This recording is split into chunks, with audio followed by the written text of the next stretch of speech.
Hey everyone, just wanted to thank you all again for joining us.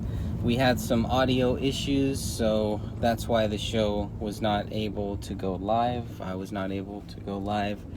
Barely were able to record the conversation, about a 2-hour conversation.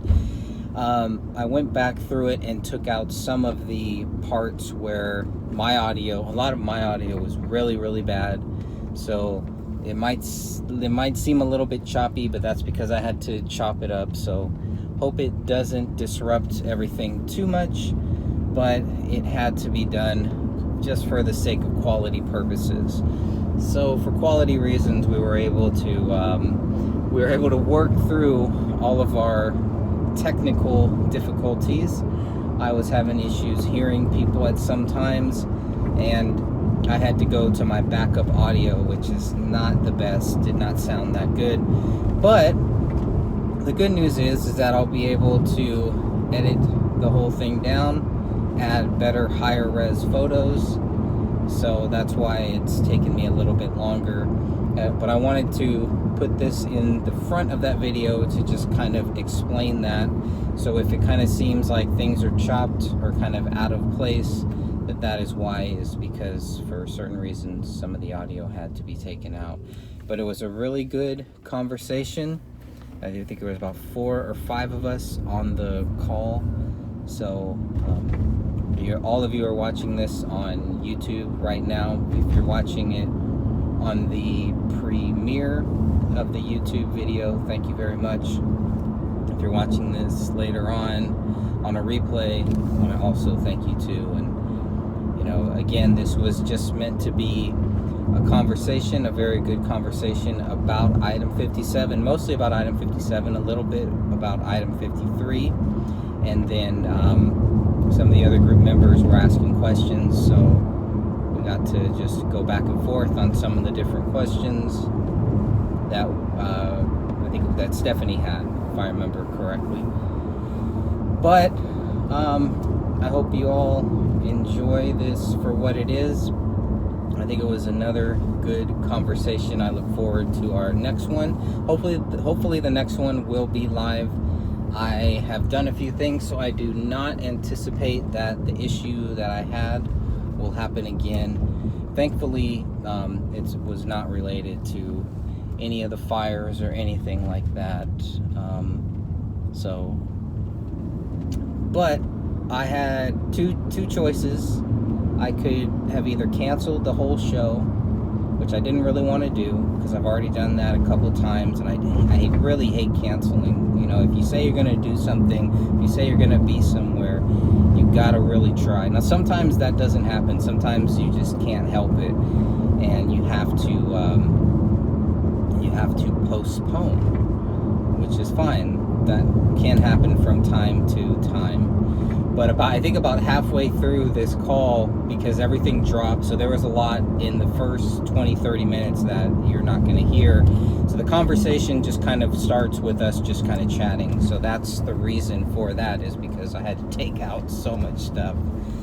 So, but the show must go on, and we've got to keep doing what we can to find truth, to raise the awareness about this case continually, so that the case does not just fall into the black hole, into the void, into the abyss.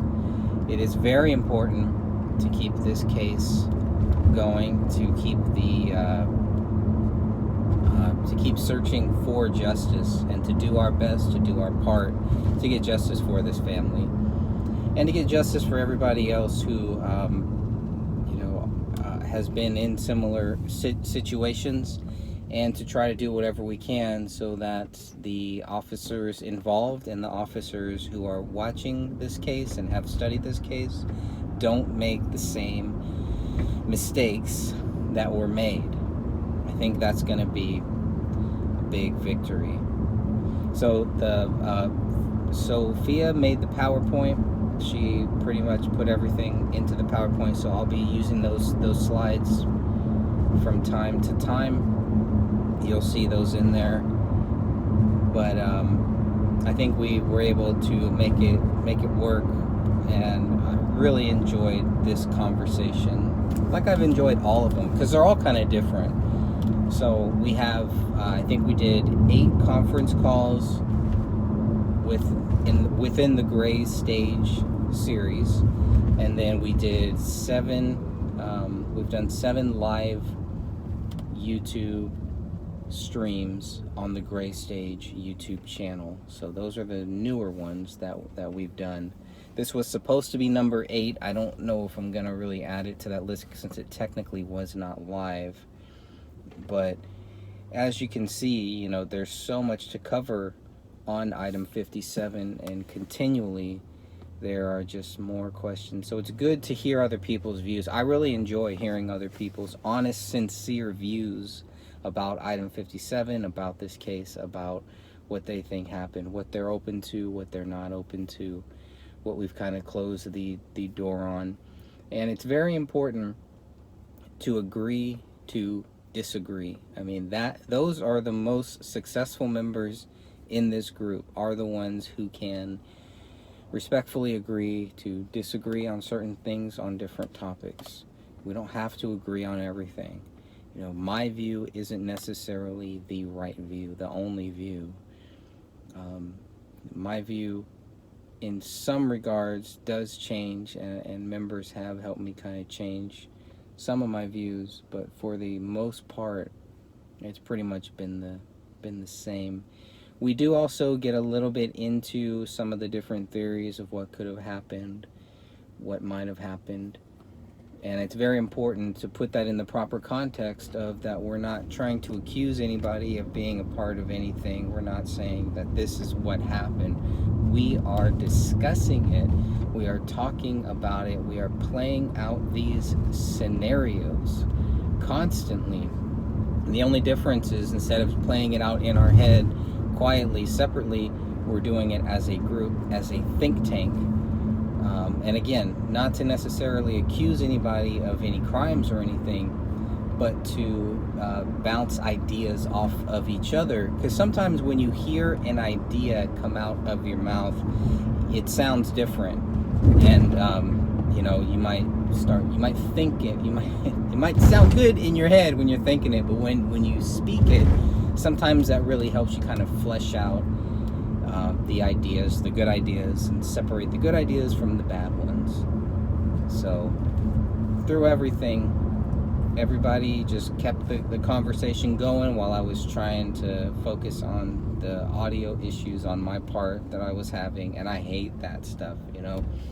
It's one of the it just reminded me of the old radio days, working in radio, where it's like, man, you just never know, especially going live. Like, once I knew that we weren't going to go live, once I finally came to grips and stopped trying to go live, then I kind of was able to relax.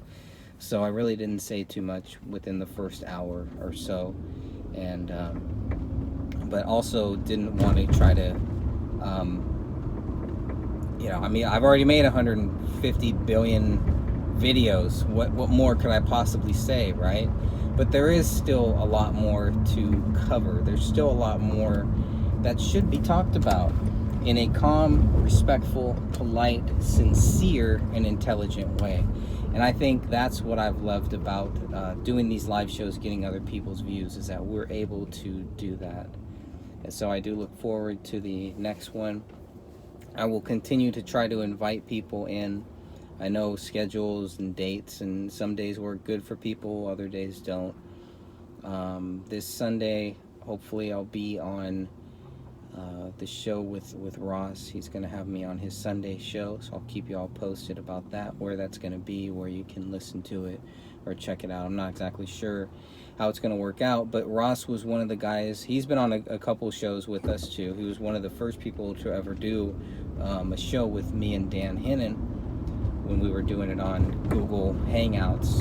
And recently, you know, I've thought about going back, and maybe when I do some replay videos, I'm going to try to test the stream later, but when I try to play back some of those old videos and kind of listen to where we were at, because I think we were really close back in 2015, 2016.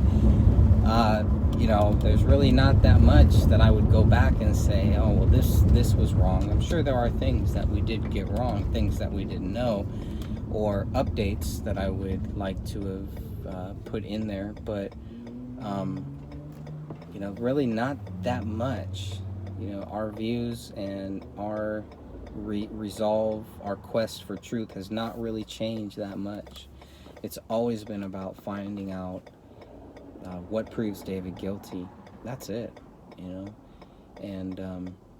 so I'm just really appreciative for everybody who has been very supportive, very helpful, sincere, even when you disagree with views and different points and stuff, and all the people who have really tried to be accepting of other people's different views, and tolerant of other people's views about this case.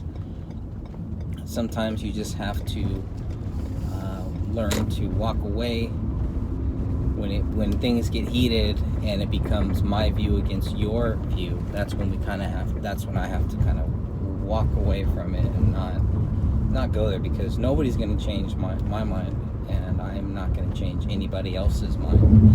The facts are what are going to decide what we think is true and what we think is false. That's it. So if you stick with that, then you'll be fine, and you'll go very far in this group. And that's what we really need, pushing forward. This is the big push here. I think there's going to be a big push to continue to fight for truth, to continue to figure out what we can do to get the case reopened. And I do hope that my book can be part of that. That is the whole purpose of this book that I'm writing, The Gray Stage by Greg Fernandez Jr. The book is done. I've made the second payment on the artwork, so that's done. We have confirmed, if I haven't said it before, I might have said it before, but we have 100% confirmed kind of what we already knew, is that the dog feces tests for Paleo were never done, which again then leads back to the whole thing. Well, if the tests weren't done, then how do you know the dog did it, right? And I don't know why the tests weren't done. Should have asked that, but I needed to get a clear, concise answer. Were these tests ever done? And no, they weren't. And I wonder if that bothers the investigators. I wonder if that bothers the people that put their time and effort, the law enforcement people that put their time and effort into this case to try to figure out what happened. Because there was a 5-year-old child involved. I can only hope that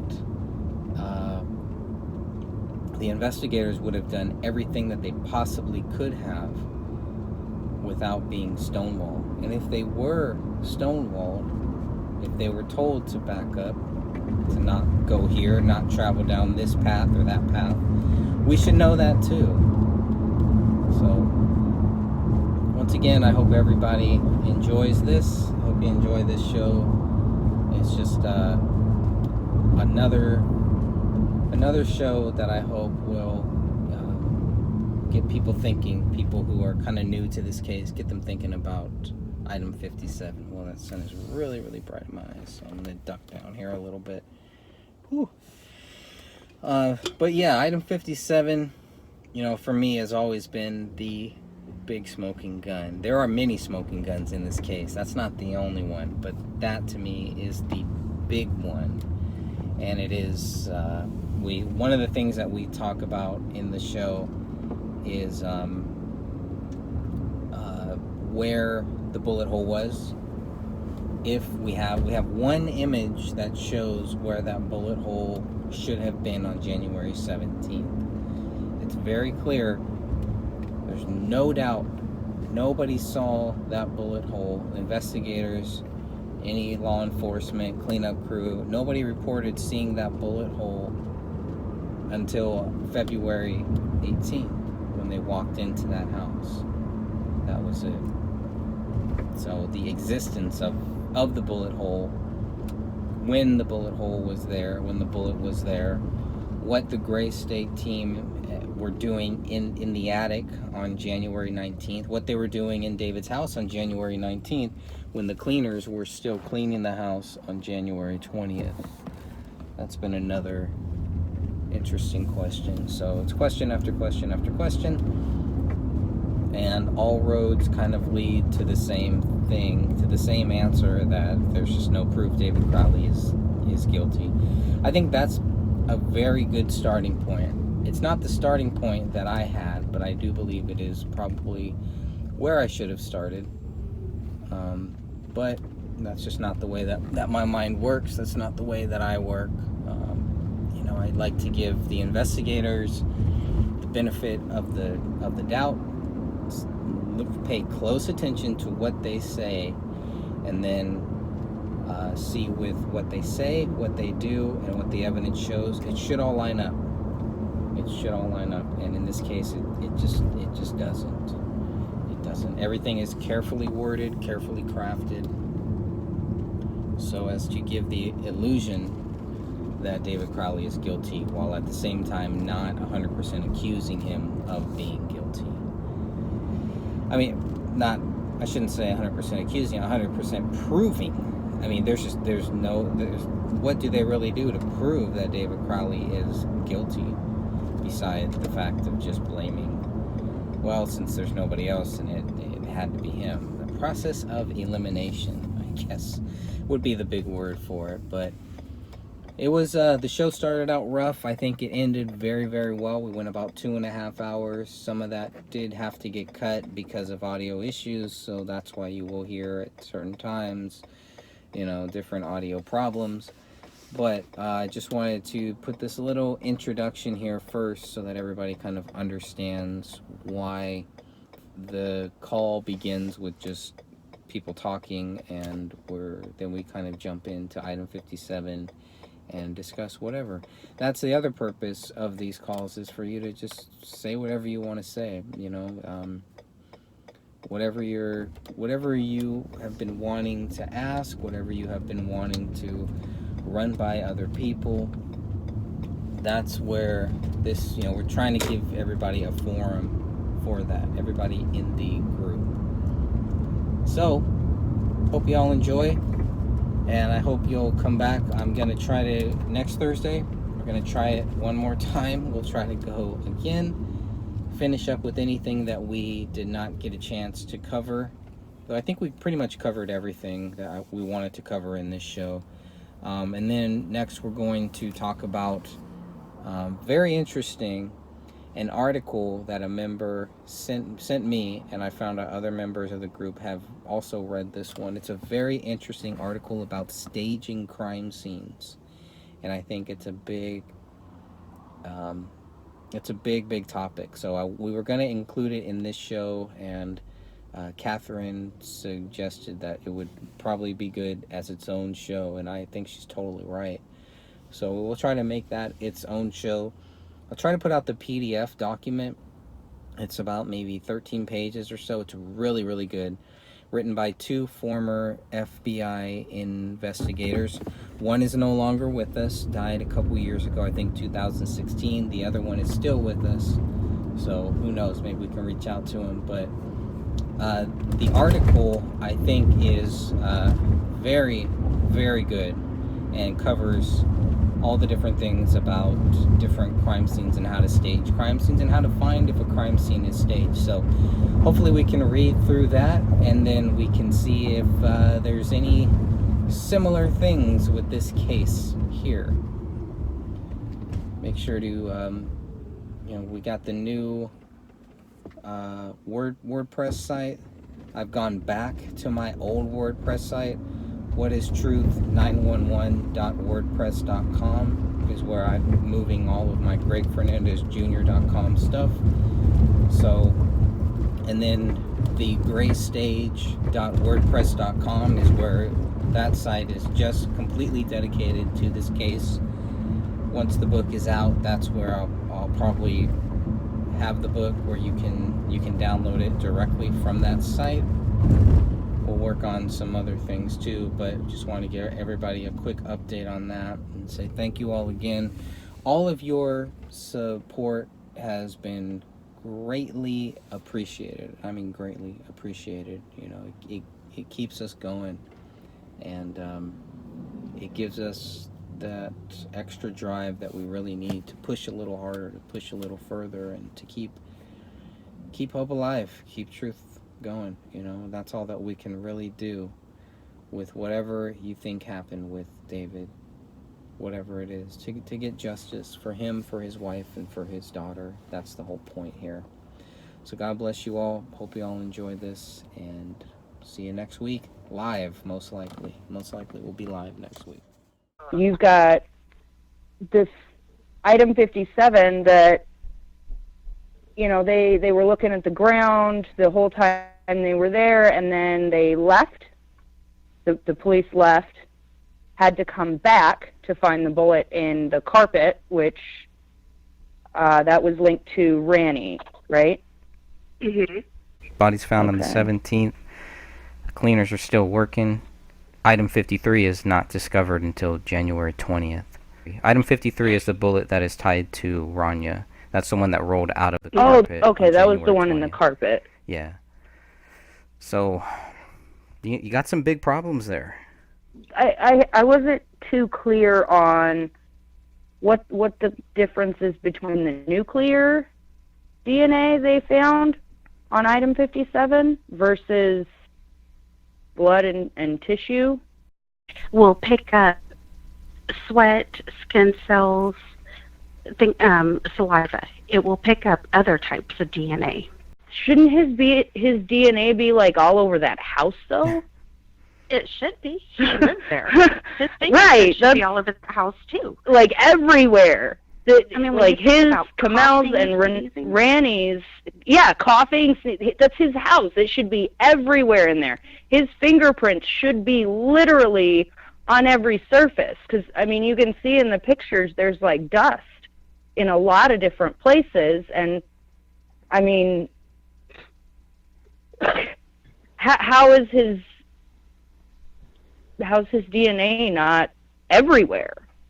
It's surprisingly lacking. Right. If you did not know that David actually lived in that house, you would have assumed that it belonged to Kamel only. I mean, Rainey's DNA is found on only a couple items, maybe 3 at the most. David's, I think, was, Greg, about 3-4 items out of all the things that they tested? Yeah. If that. Looking through all the pictures, there are quite a bit, I'm noticing, little, like, bone fragments here and there. Mm-hmm. But I can't quite put together if they're, like, tiny skull pieces or... Because in some of the pictures, it actually does look like maybe it's part of a finger bone. But I can't quite make that leap because I can't find it in any other reports, like what they are. Yeah. In the autopsy reports, they talked about how they collected skull pieces, phalanges, which is finger bones, and jaw pieces. So they actually do discuss it. I believe it's external evidence because they put it in brown paper bags. So you might find it in those areas. And all the autopsy reports are in the group. In order to say paleo for sure did it, you would have to take all the feces all through that house and test them. Yeah. They would have had to test his stomach contents. And they didn't. They didn't test any of that. There should have been, from everything I've seen with other suicide cases, there should have been swabs done on his left hand. I mean, maybe I've got that wrong because of how, decomposed the bodies are, but from every other suicide case I've seen where a gun was involved, they swabbed the body to prove that, yes, this is the person that fired the gun. And I they don't didn't even do that. Yeah, I don't see anywhere where they said, okay, David had gunshot residue on him. This is why we believe. It specifically says after going through all the digital evidence, they can't find a motive. So did they just do that with the rest of this? Because that's what it looks like to me, is they were just like, yeah, it's not worth all the paperwork. It's not worth all the waiting. We'll just go ahead and close this. I don't think it makes any kind of sense, especially given the fact that he was right-handed and supposedly he shot himself with his left hand. But then the bullet is that, quote unquote, killed him, his bullet, was not in the right position when you look at where the bullet was in the attic versus, the bullet hole in the ceiling in the living room versus where his body position is, unless he was moved.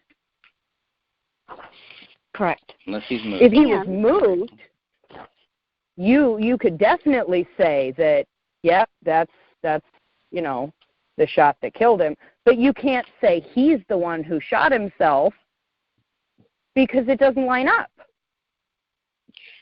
And the fact that that type of bullet would gather tissue, it would gather skin and hair. Well, with the shots to Kamel, there was blood and tissue for sure on her bullets. Yeah, you could clearly see it. So why wasn't it the same case for David? Because, even going through a ceiling and a wall, that should still have some sort of minute blood and tissue on it. Mm-hmm. There's no logical reason why it doesn't. It would still be in those petals and everything. Yes, the little things still be that on it. Once it mushrooms, it still would be in those little grooves and stuff. So it just doesn't make sense. Why did they leave? Like I think the report said they had 6 shell casings, but they didn't have all of the bullets. Right. They had, I think it was 4 bullets and 6 casings. So how did they leave without those 2 other bullets and knowing where they were? Why did they leave? You mean why didn't they keep looking for them, or do you think that they? Yeah. Knew, Why didn't they keep looking for them? David's dad, Dan Sr., he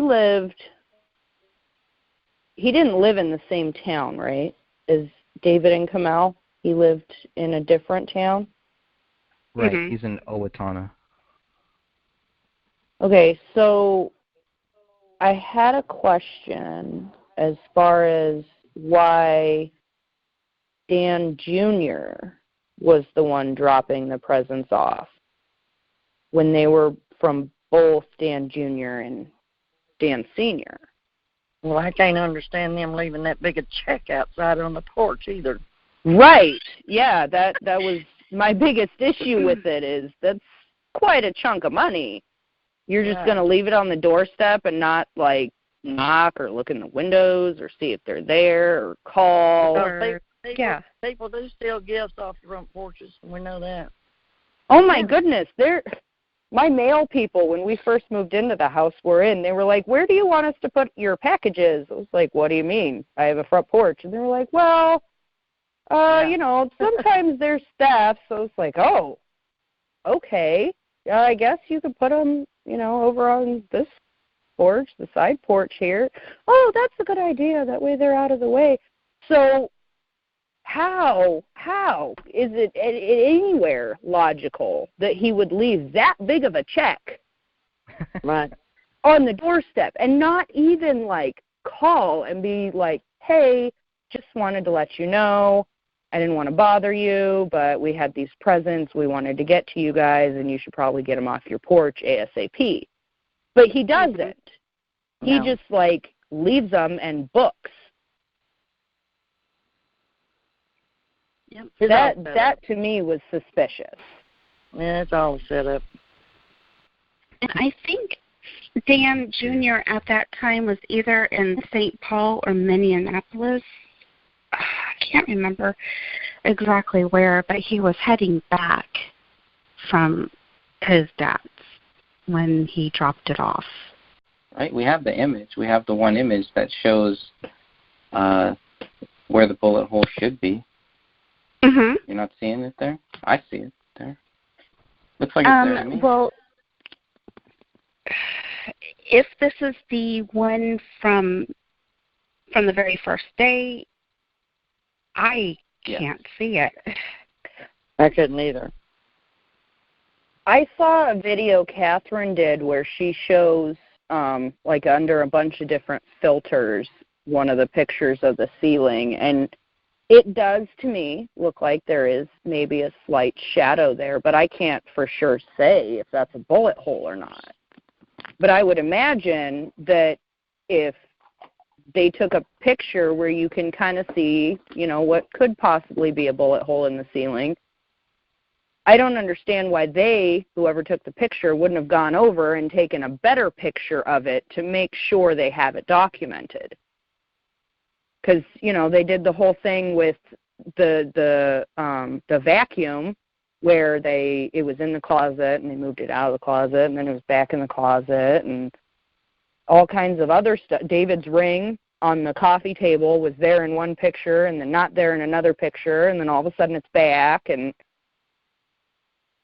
there's so many different things that I don't understand why they took pictures of them.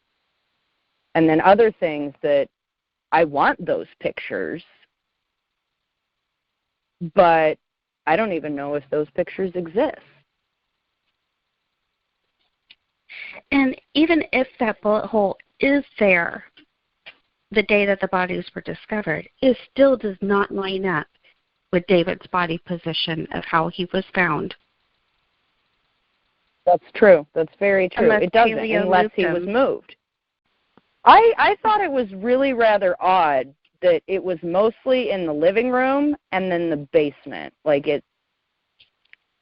there are a couple here and there in other places, but the majority of the dog poop is like right there in the living room area and then down in the basement. One could conclude with that he was kept in the basement for a period of time, and then he was let out of the basement, and, you know, seeing his family that he loves, you know, I've read tons of different articles about, you know, dogs finding their owners dead, and, you know, they lay up next to the body, and sometimes, yes, it's disgusting to think about. Sometimes they do scavenge, and I'm not by any means saying that Paleo did not scavenge, because I feel like, you know, it is very possible that he did. But the things they're accusing him of scavenging are not possible. It's impossible for him.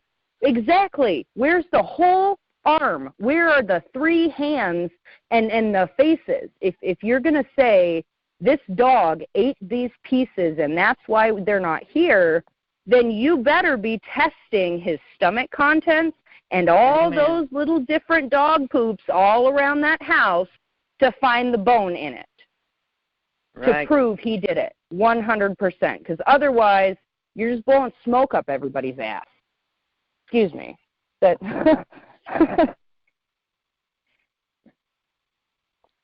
well, it's not just the external stuff, too. He's credited, the dog is credited with the internal things. He's credited with eating the brain. He's credited with eating a lot of this different stuff that, you know, the tongue, the larynx, all this stuff that is missing. When you read it, they're implying, and I would say heavily implying, that the dog ate all of that. Yeah. But they throat, can't officially conclude that if they don't have tests to back it up. Correct. But if nobody challenges them on it, right, and that's why we're here challenging them on this. But if nobody was, correct, they would, everyone would just think, well, the dog did it. That's it. I don't think that's the case now, That much damage, don't you think there would have been brain matter all over the place? Yeah. You would think it would be quite obvious if he did eat all of that. It would be in his poop. It wouldn't look normal. It would be disgusting. I think there's one photo where you can see some dried brain matter. And one with hair in it. That's over by Camille's foot, right in that area, and it's just a little bit. On that brown chair, you can see a little bit of what looks to me like brain matter, and then definitely hair. And then there's that Surface Pro, the laptop, is like pink and black. There was what looked to me like either brain matter or blood spatter or something. And then there are a few places where it shows in the pictures you can see the clumps of hair, and there's what looks like either skin or some kind of like scalp and bloody stuff connected to hair. Yeah. But I don't think Paleo could have ripped her hair off in such a straight. There's some of those clumps of hair that look exactly like they were cut. Right. Because could it be from decomposition? Yes. I don't know though. I have a hard time with such a short amount of time given to the decomposition in some cases, because 3 weeks you would definitely see the hair coming off and stuff like that. It's going through those changes. And your body does go through a second bloat. It goes through the first bloat, and then near the end, before you start skeletalizing, you go through a second bloat. I don't want to say that some people are wrong. I'm just saying that you can go through a second bloat, and it does take a while for your hair to come detached from the scalp and everything. If you take run your finger through your hair, the hair that comes off onto your hand is going to be relatively straight because it fell out naturally. If you take a couple of your hairs and yank them out and then look at them, they're going to be somewhat curly because of the force, it takes to rip them out. And to me, it doesn't look like those hairs were ripped out. There's a very clean cut on a good few chunks of that hair. And that doesn't make sense unless she was scalped. And there is a knife at the crime scene. Yes, it's open. And that was another thing I thought was crazy, because you've got that one picture where you can see it open, and then all of a sudden it's in a box. So they don't want us to see. Yeah, why would David scalp her? What's the point in that? Let's think logically. He's using hollow points, number one. Number two, there are at least 2 bullets that went through her head, if not 3. She would not have a head left to scalp. Right. So is it possible it was done before she was shot? Yeah. Because I was thinking, as far as trying to piece together how exactly this happened, even putting myself into the narrative of, okay, if David did this, he's got to collect that blood from her to write on the wall. Her hands are missing. So that would definitely be that would kill her. You know, cutting off both her hands like that would definitely have killed her. So she had to have been incapacitated. It's in some way, yes. In some way incapacitated, yes. And, that was another thing. I find it insanely weird that David was cremated. I find it insanely weird because if you were to try and go back, like say we got the case opened, and you were to try and go back and get his body exhumed to test it, like succinylcholine is, you guys know what that is? That succinylcholine is a drug they use to, like, during anesthesia. And in large doses, it can kill you. That's why it is such a controlled substance. But there have been cases where people who worked in the medical field in, some aspect, for some reason, just snapped one day and decided to give it to, their husband or their wife or something. And at the time that the person died, nobody suspected anything. But then years later, somebody began asking questions, and the body was exhumed. And I don't quite remember if they found traces of the succinylcholine in the body or if it was in, like, live samples that were frozen or something. But if you want to get rid of any kind of evidence on a body, like of somebody being drugged or, given something to incapacitate them, you burn it. That way there is absolutely no way that anybody can exhume them and relook at the body. Right on. Yeah, I've even told my daughter in the past, before this case even happened, that if I was ever murdered, that I was to be embalmed and buried. If I died naturally, then cremated. Because I always had a joke that I want to be cremated and I want my ashes spread over, some field when around where I lived when I was little. But the older I've gotten, I really don't want to be cremated. I really don't. I would really like to go in a box, and that way if there's ever any question about how I died, I could just be dug back up. But with David, we can't do that. We can't do that because he's dust. I'm going to ask a really dumb question here, and I would look it up right now if I could get online, but I'm scared because of my bandwidth right now. But this is really stupid. I feel really dumb for asking this, but the only dumb question is when you don't ask. Okay, then this will be a great one.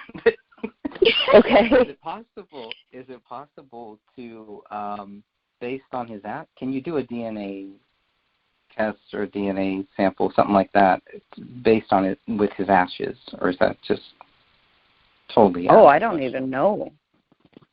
I don't think so. They would be able to test not DNA, but they would be able to test his.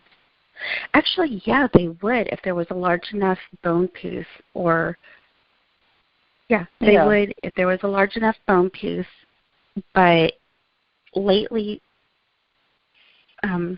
more recent cremations, they pulverize the ashes. So it kind of depends on how he was cremated? Mm-hmm. They would be able to test the bone that's in there for heavy metals, for instance, lead or arsenic, that kind of thing. But I honestly don't know if they'd be able to do DNA tests. It just depends on how fine his ashes are. I had when I spoke with Cidra's friend, and she was going to get back the ashes for Rania, and I had asked them, you know, is there a way, make sure that you're really getting back her ashes? You know, don't, Yeah. I mean, I know it's a uncomfortable thing to think about, but just because somebody gives you ashes 2 years later doesn't mean they're the ones that, yeah, Right. I can see that. Right. Mhm. So, Sometimes they cremate 2 and 3 bodies at the same time, oh, according to where you go. That is awful. So you never know. Well, they do the same thing for pets too, and so anytime I have a cat pass away, it hasn't happened lately, but in the past, I ask for a single cremation for them because I want do we my have pet Paulette back. here? Has Paulette joined us? I couldn't tell because there is another number, but I can't tell if it's. She said that she was on. Paulette, are you there? I'm here. Oh, Hey hey. there. Just listening. Awesome. All right. Well, I'm if you glad want to you jump made in, it. or if you got anything you want to bring up or just chat about, bring it on up.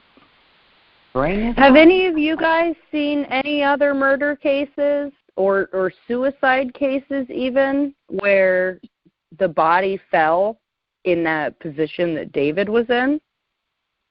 No. Personally, me, no. No. There's a case of Philip Marshall, and it's a very similar case in many different ways for many different reasons. But the gun, they say he shot himself with the gun inverted, and I think he used his right hand to shoot himself on the left side or something, and the gun was found underneath him. So there was no way for anybody to really prove who had shot what because of the blood, et cetera, et cetera.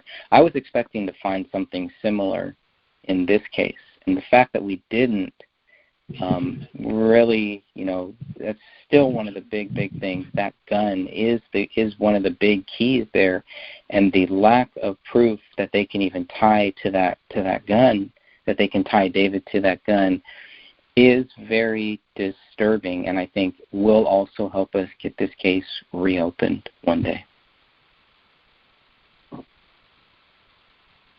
Did they ever find David's fingerprints in the blood on the wall? Did, like, even partials or anything? No. I keep No, meaning to look that up. No, they didn't find any fingerprint. There were no latent fingerprints found on that wall. But if you read the first responders, the first police officers that walk into that house, they clearly state that there was blood in fingerprints. So I don't know. I was looking at that wall, and it looks to me on, I know there was another video where somebody had mentioned this, but it does look to me like there is blood spatter on top of the letters. Yes, yeah, But I cannot figure out how that fits. Well, I think the video first.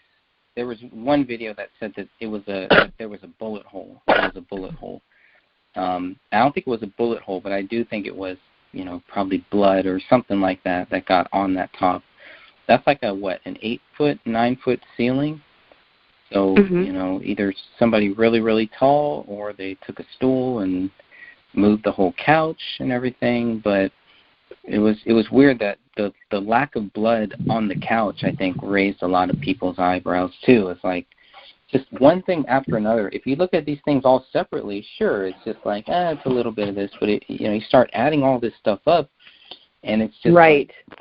Like, yes. It's not like we're trying to poke holes in what the cops say. We're just trying to understand why they believe David Crowley is guilty, and all of these things do not lead me or you or anybody else really to believe that David Crowley is guilty. You have to take a leap of faith, a giant leap of faith, to believe that David Crowley is guilty, and I'm just not ready to take that leap of faith. I'm never going to be ready to take that leap of faith, because in a case like this, where there's so many weird things, you have a young couple, first of all.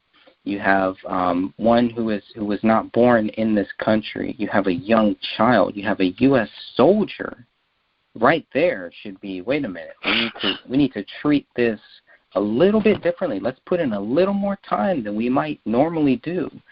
And then you have a filmmaker who was about to make this big leap, his leap of faith. That was, everything that he was building for came crashing down. And so it's disturbing. It's very disturbing. And the friends all tried to say that, well, he did this because, the deal was over and his dream, he realized his dream wasn't going to come true. But that's not true. That is a blatant lie. If you look at his financial records, they were not at all trying to, scrimp and save for anything. There's the Mikes who both said no. We were still talking about the deal. I think they had like an unofficial agreement or something that they were still going to go ahead with this with David. Yeah.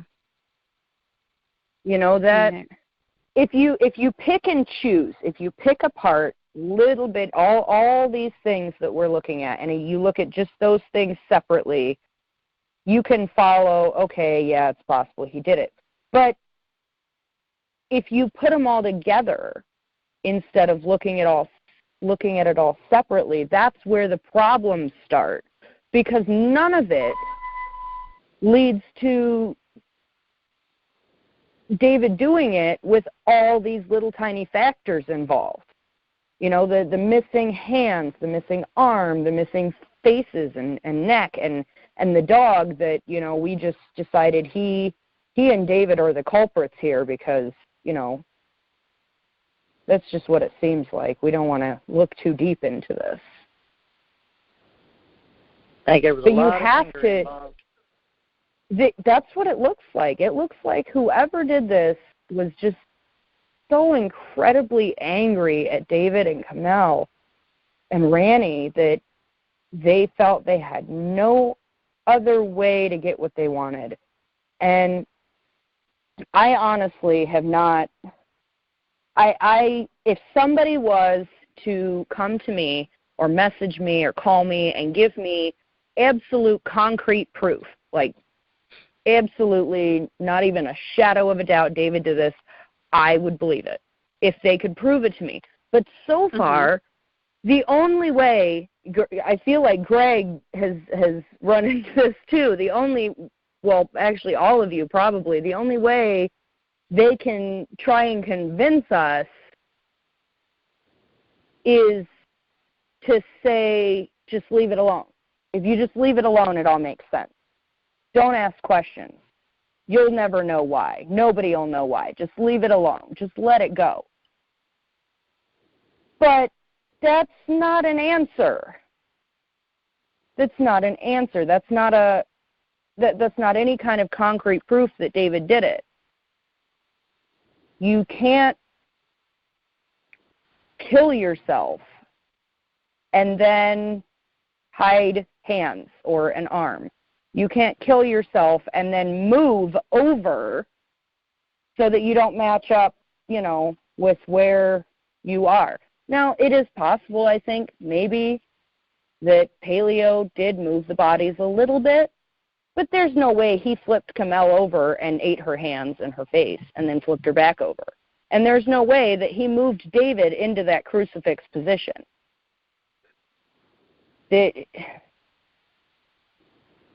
The only way all of this fits is if there is somebody else who committed the crime.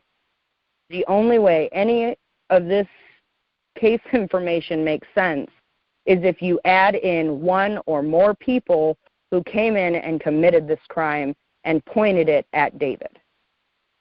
It had been that more makes than one. sense. I think maybe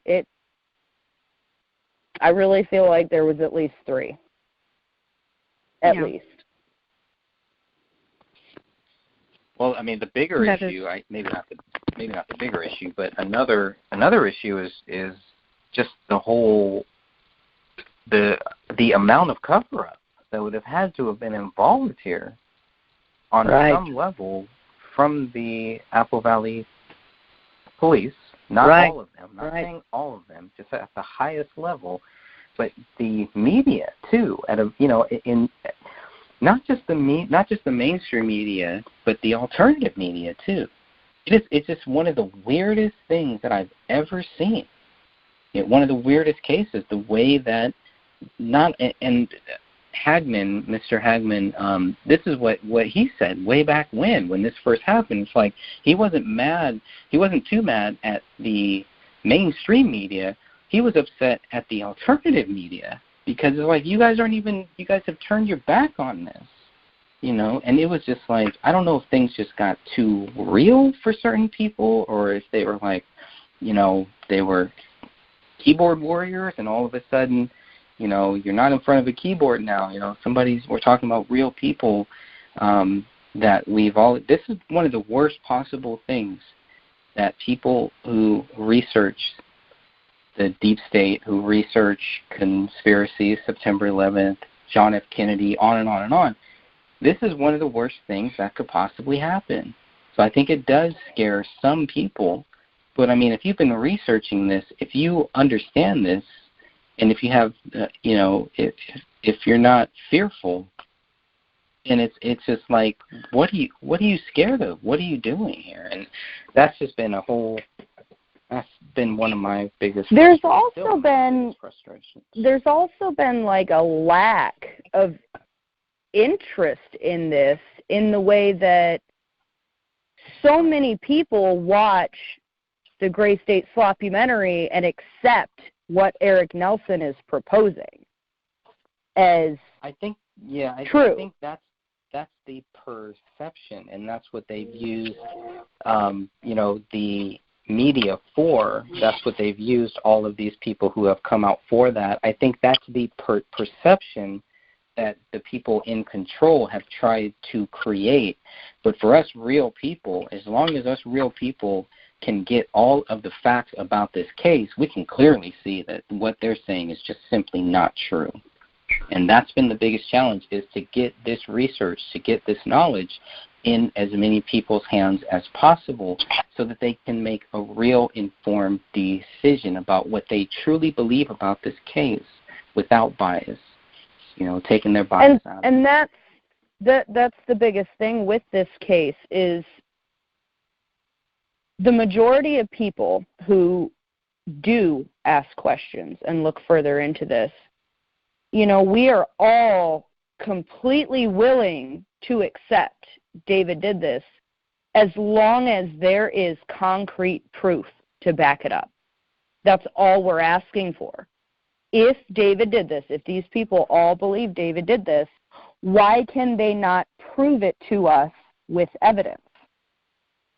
Instead, they've all just, they're all a bunch of conspiracy theorists over there, and we're all, the people who actually knew them, I was the neighbor and I was the friend, and, you guys just need to let it go because you're all just being crazy. But, you've got people like us who are like, well, if you think he did it, show me why you think he did it. And that's where they stop, because they can't. Not one of them has been able to show anybody, without a shadow of a doubt, concrete proof that David did this. Well, it's not that they stop. That's when they start the personal attacks. See, I haven't gotten any of that yet, and I'm so scared of it. I'm just so wait scared a little bit. You'll be at. Bring it on, Mark. Just bring that here. Bring it on. But there's no reason to go after anybody else. No, there's really not, because if we're all wanting the same thing, we're all wanting the same answers to the same questions, none of us should be fighting with one another. None of us should be, angry and lashing out at one another. I am completely open to, the people who think that, maybe this was a government hit. Okay, I can see why you think that. That makes a lot of sense why you think that. I personally I will need more proof to believe it was a government hit.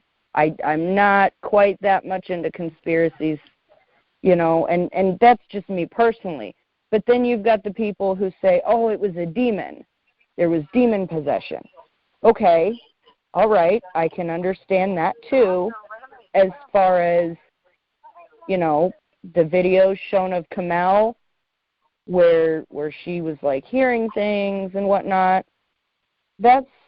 I can kind of understand that. But with all these different theories about this case, the biggest issue is the lack of evidence. I mean, we all have a bunch of evidence showing why David didn't do it, how he couldn't have, but we're the crazy ones. Or that they say that they've seen the evidence, but they can't post it. Well, if you've seen it and you're not a family member, how did you get it? That's what I want to know. Well, it's called secret knowledge, and only chosen few have it. Oh, what it actually is complete and utter bullshit. Yes. Sorry, kids. Right. First, you must think that David Crowley is guilty, and then we will share the evidence. Really, what it's been is it's been they've been using it to silence people, to say, you know what, if you just keep your mouth shut, don't talk about it in public, we will show you what the evidence is. And I guarantee you, all the people that sold out and fell for that, they haven't been shown anything. All they've been shown is what fools they were to just accept that certain people who are not trustworthy people, shady people, are going around telling you all you need to know is that David Crowley is guilty. Really. Really, after all of this time, after everything that David Crowley did, I mean, it is just, there's so many different layers to this, and so many just disgusting things that have happened. It really is a rabbit hole. It really is, because the deeper you look into this, the more and more questions you're left with. Like everybody was saying before the documentary came out by Eric Nelson, oh, as soon as you see it, you'll know, you'll get it. It'll make sense. You know, okay? You'll know as soon as you see this movie. So just make sure you see it. And I really didn't know much about this case. Like, I had seen it a little bit in the news, but I didn't really pay much attention to it because, you know, I just chalked it up to, okay, he must have snapped. But I didn't ask any questions at that point. And so I saw the documentary, and then the documentary left me with a bunch of questions. So then I went back and I started looking further into it, and it just, the deeper you go, the more questions you're left with, and you're left with more questions than answers. I really don't understand how any case could get solved by people not asking questions. That's how anything about this that makes any sense at all. Yes. Nothing. And you send off FOIAs expecting to finally get the answer for something, and the information comes back, and you have 100 more questions, and no answers to the other questions that you asked. Well, you didn't word it right. You got to... Well, the last FOIA that we got, it was a documentation dump, and oh my gosh, I think I'll be looking at that file for a couple more years. It's just so much information. But there's got to be... Sorry, go ahead, Greg. No, go ahead. There's got to be one of those investigators or somebody that was at that crime scene the day the bodies were found that after all these years has still had that gut-wrenching feeling that this was not right. And if even just one of those people felt that way and was willing to publicly say, yeah, I agree, I think that would help get the case reopened. Or maybe, if we could get a family member or somebody close to them to say, hey, you know, I want it opened again. I want to know what happened.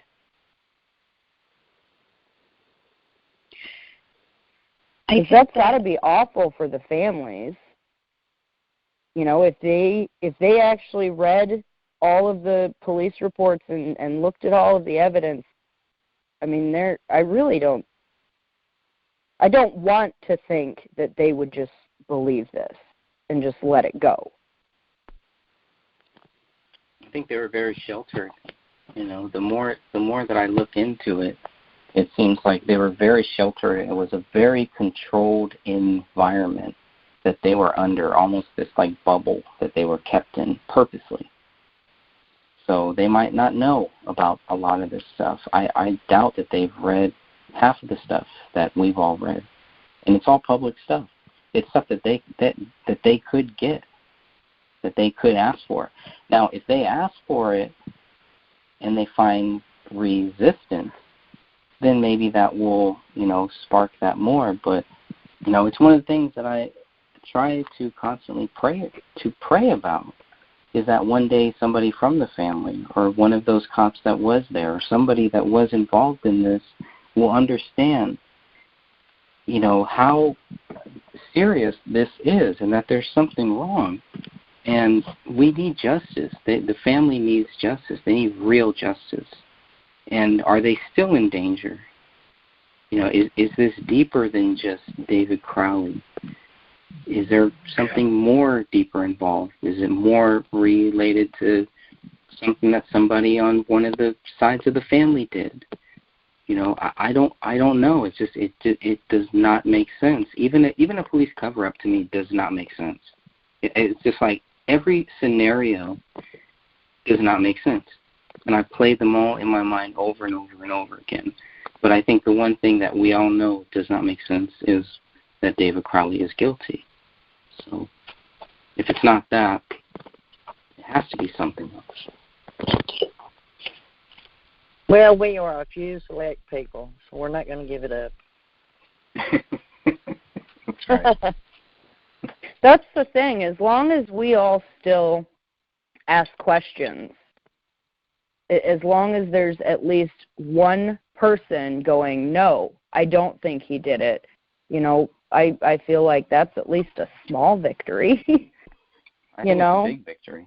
Yeah. No, it is. I mean, we've had many of them. We just don't stop and, you know, really recognize how many victories that we have had in just trying to get justice for this family and trying to find out what really happened. I think we have had a lot of silent victories. Well, I know if that was my family, I sure wouldn't have gave up. No, I wouldn't.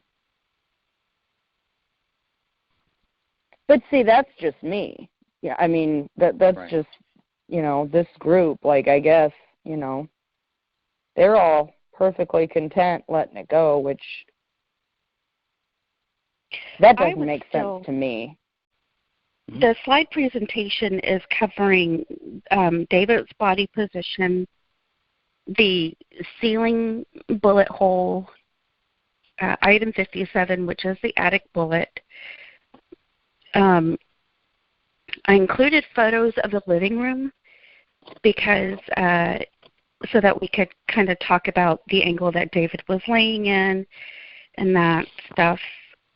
And then I also included DNA reports for that bullet, ballistics reports, and item 31 because it went along with the ballistics report. I just want to say one last thing about the family. You know, I still think it's possible that the family has not accepted what has happened.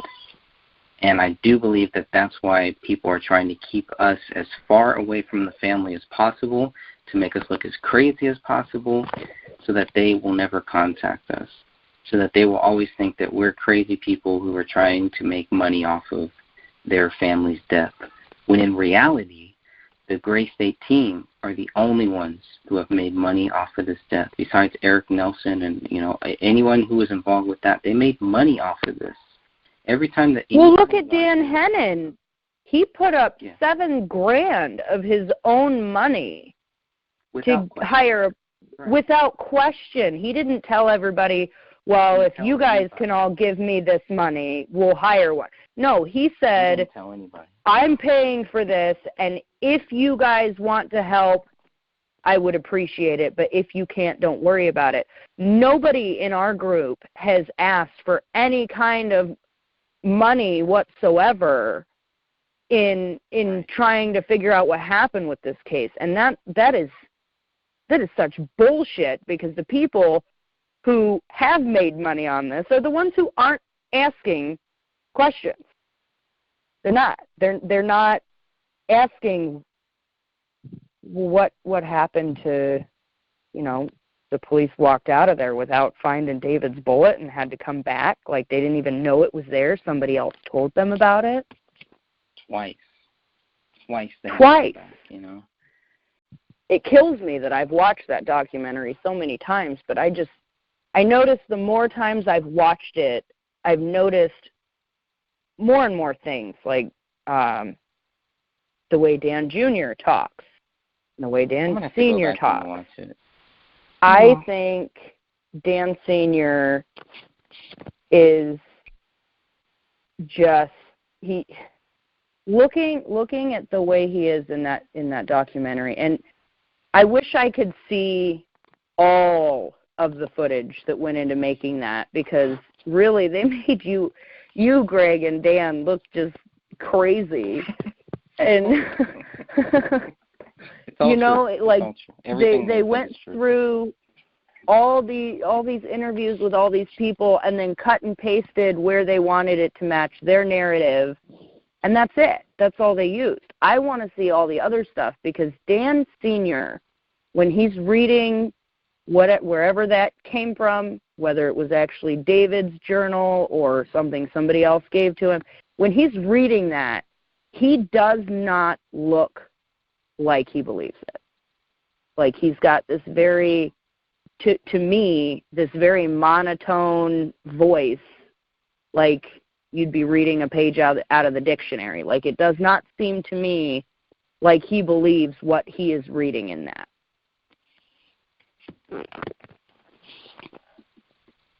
I would have to agree. Maybe that's, I don't know. And then Dan Jr., when he's talking about Rani, where he's like, she was my dream girl, like as a daughter, or however he put it. That to me was creepy. Mm-hmm. Well, I think it was cut. The way. Yeah. It was the way that it was cut. I hope it was cut. I hope it was cut, because otherwise he seems like a creep the way he talks about her there.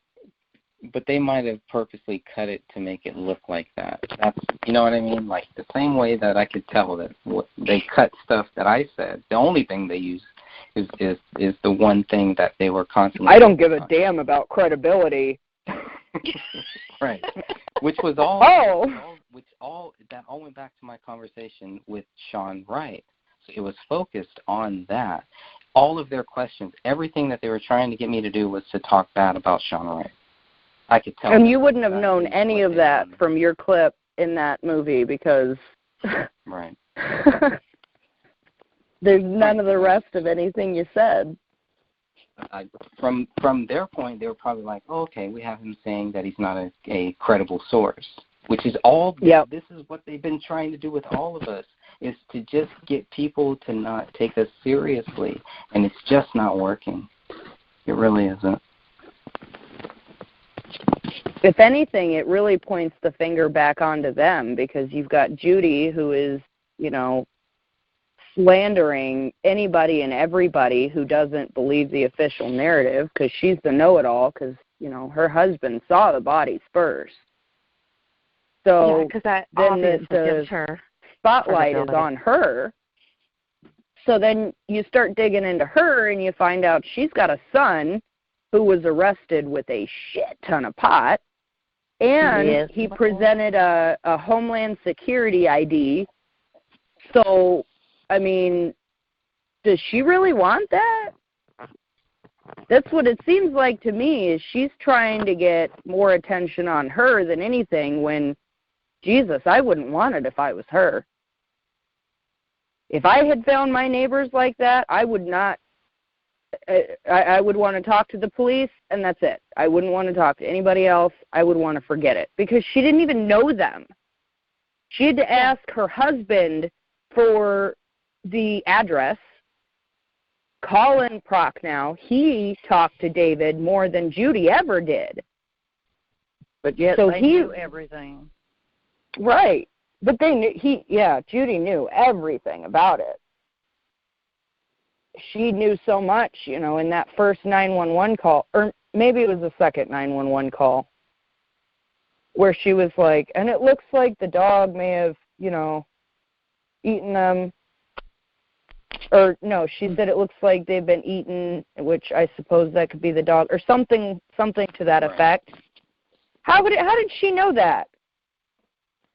Really? And this is where I've said in the past, it almost seems like somebody handed her a script. And I'm just, the way that she goes through and clicks off every box, that's what it sounds like. Was she handed a script? Probably not. But that's what it sounds like. But see, I've had questions about her son from day one. Mm-hmm. He was supposed to have been there around that time. That's right. Well, he was there. He was there. Yeah. But he was. I don't think he was ever questioned, right? I mean. And I think why wouldn't they question him if he was there, though? Because they didn't know he was there. I think he left before the bodies were found. Okay. Slide number 2 is just a it's just a diagram, correct, of the living room? It's a rough drawing, yeah. And it looks like, it was made pretty early on, too. On the 17th. And I added this because I wanted everybody to see the direction of the bodies and which way David was laying.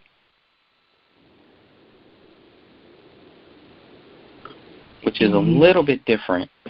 It's a little bit different than the way that the bodies are laid, because in the actual image, David's left hand is more spread out. But maybe they're drawing that as kind of a curvature kind of thing to show that the left hand was kind of curved up because it was up, meaning it was like stiff, right? And you could kind of see his hand. His hand was in a weird spot too, and I'll try to add that in here too. Now, is that like normal as far as body decomposition goes? Like with his hand being in the position it was? Because if they were really in there for 3 weeks, you would think that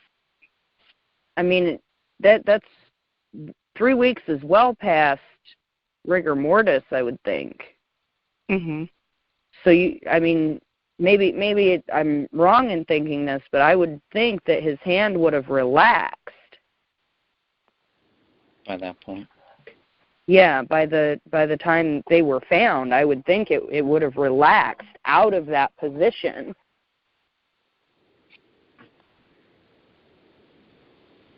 Yeah, and the other thing is that's weird, because like when you look at Kamel, it seems like that is very accurate to what all of the documents say about how her right hand is kind of over her head, where her head should be, and her left hand is underneath her left hip, basically. So how did Paleo get it? how did paleo get to them if they were in that position?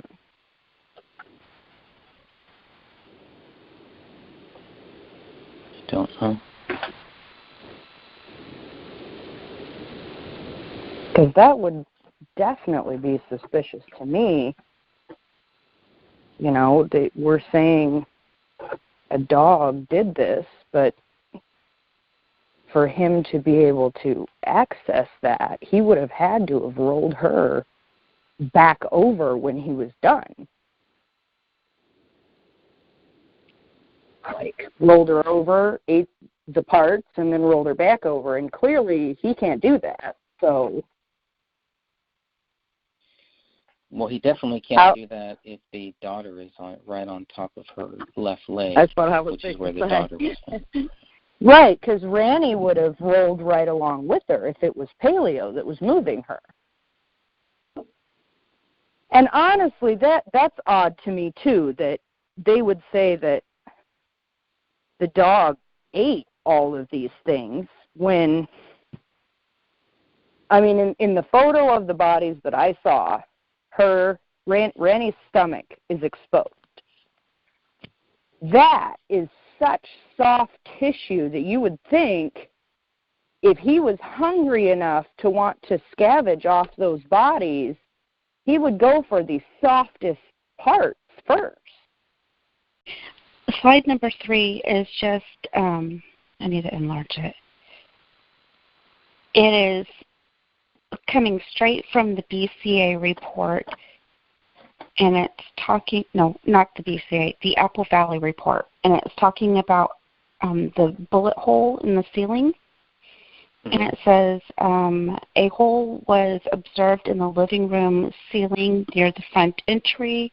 Characteristics of the hole and its surrounding area indicates a projectile was traveling generally west to east as it entered the ceiling and exited in the attic. A bullet, item 57, was collected in the attic vicinity of the hole. But you see, in one of those investigative reports said that one of those policemen stuck his finger through that hole too. And I think I have a photo where they were measuring that hole too. Where you can see the gloved hand and there's like a finger in it. Mhm. Yeah. That's one of the photos that I included.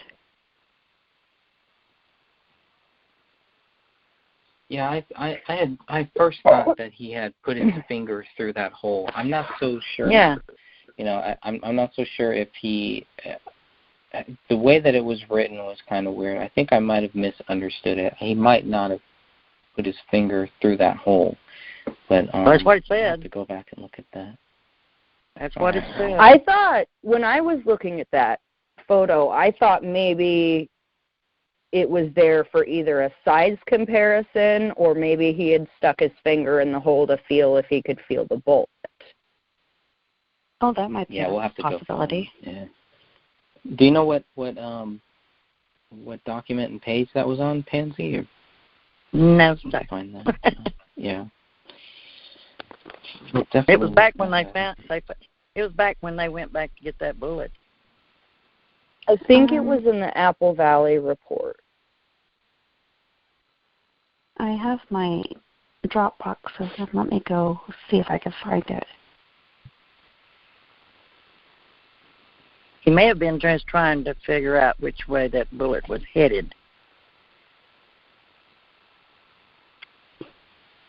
But then they wrote that his body position was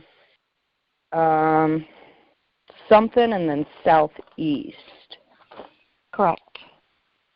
And that doesn't line up with where the bullet hole is unless he was moved.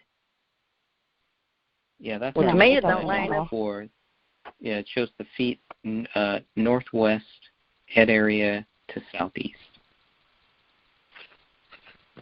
So his feet were northwest and the head was southeast.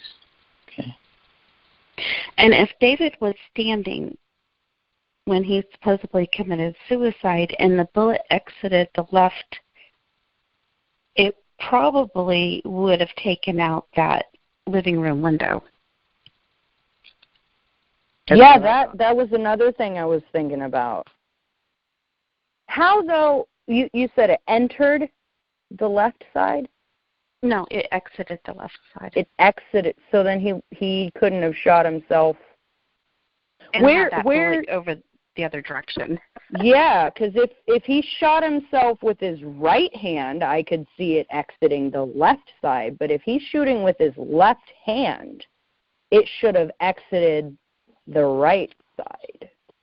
But they don't know, right? They don't. I mean, if we look at slide number 5 that you have here, the gunshot wound of the head, they don't know where it started. They can only say it went out the left parietal bone and scalp. Correct. But even if it did go out the left side, it still couldn't have ended up in the attic. Not with the way that he was laying. Not with unless somebody went in there and moved his body. That's the only conclusion I see, because if he shot himself in the head and then just fell back into this position, his body should line directly up with where that bullet hole is, if that was his bullet that killed him. Because it could just be that it had his nuclear DNA on it, because, I mean, it's his house. He lives there, so his DNA should be all over that place. His fingerprints should be all over that place. Correct. David's, Kamel's, and Ranny's DNA should have been all over that place. And then they've got the 2 samples of unknowns. That should have been immediately tested, because I would think that right there would show somebody else was in the house. Because, see, we're supposed to go along with the narrative that David secluded himself and his family for months from everybody, just cut everybody off, and then that's, when he did this, when he committed this crime, is after he pushed everybody away. But if you're going to believe that he pushed everybody away and he was just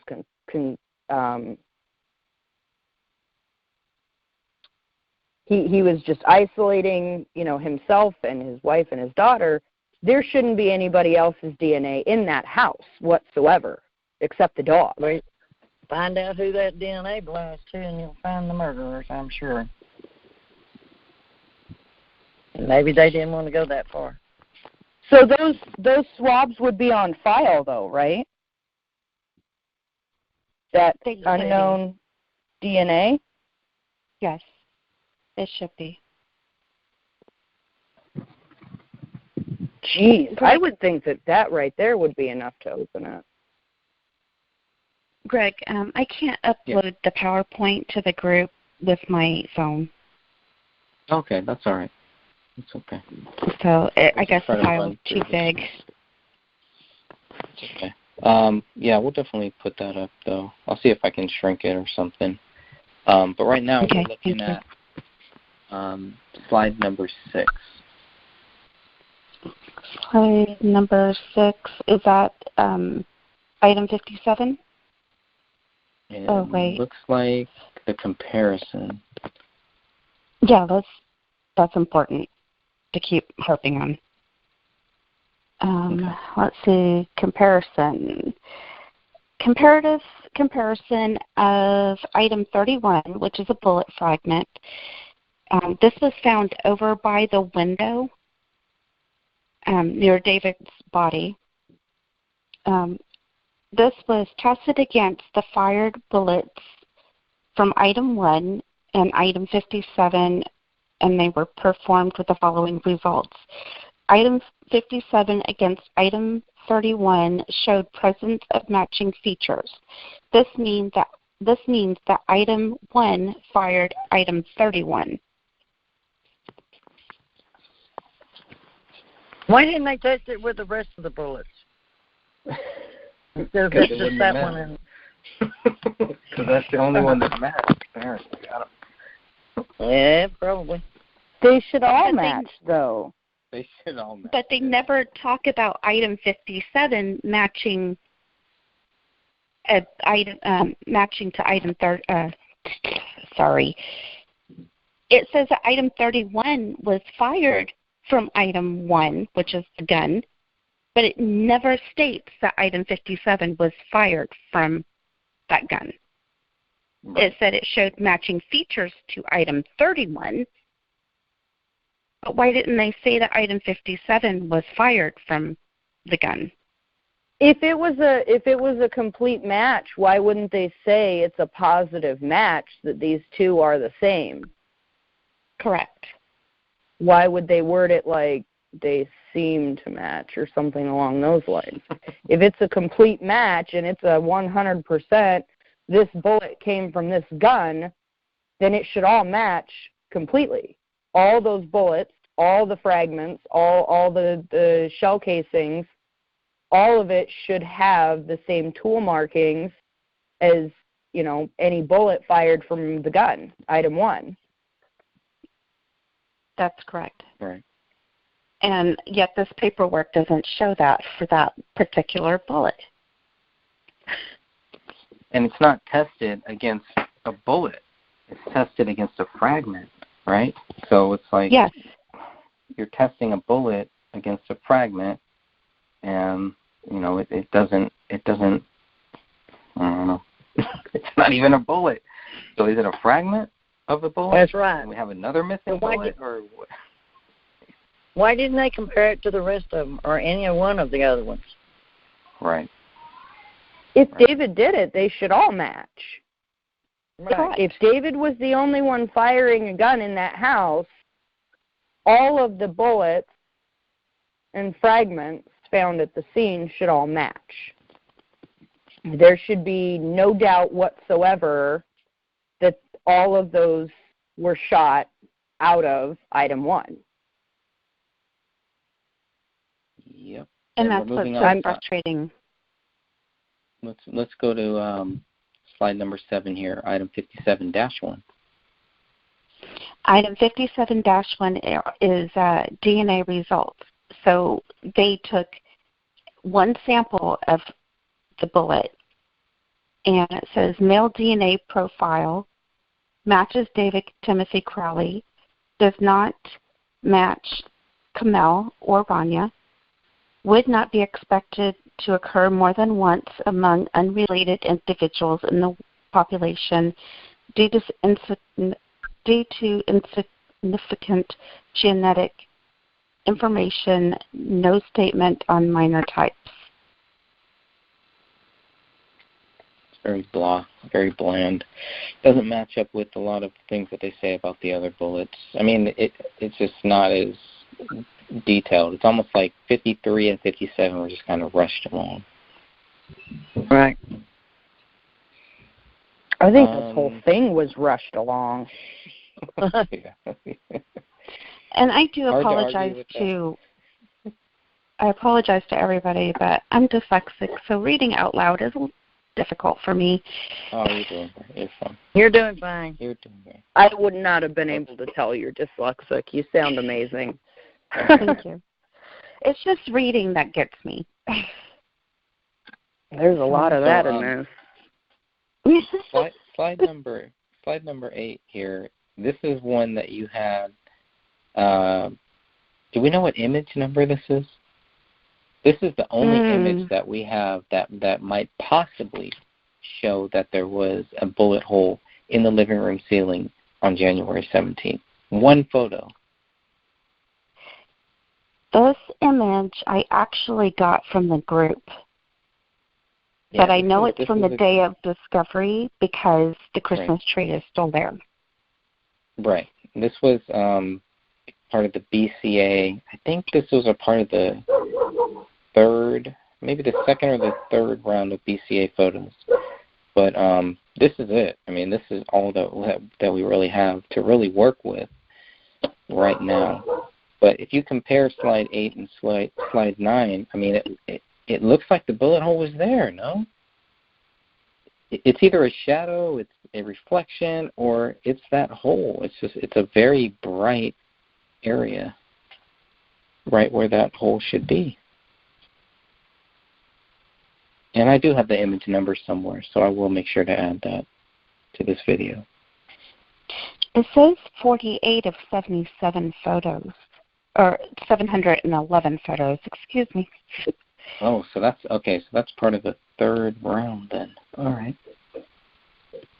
Yeah, I could find that one. It was taken from the kitchen, and it was zoomed in, I think. Mm-hmm. But that's it. You almost wouldn't even notice it. So I'm wondering if that's the image that they use, because at some point they came back and said, yeah, there was a bullet hole there. We found it in one of the photos. Maybe this is that photo.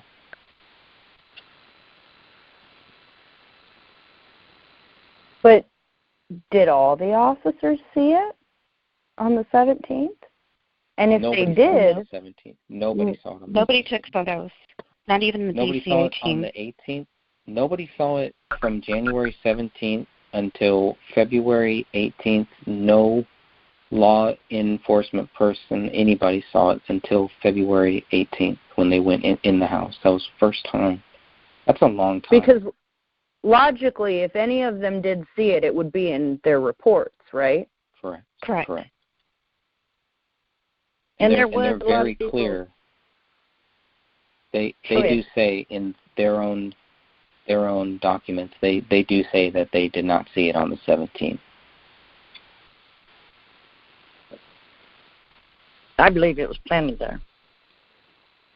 Mm-hmm. No, you keep trying to pressure me into thinking that. No, I'm just kidding.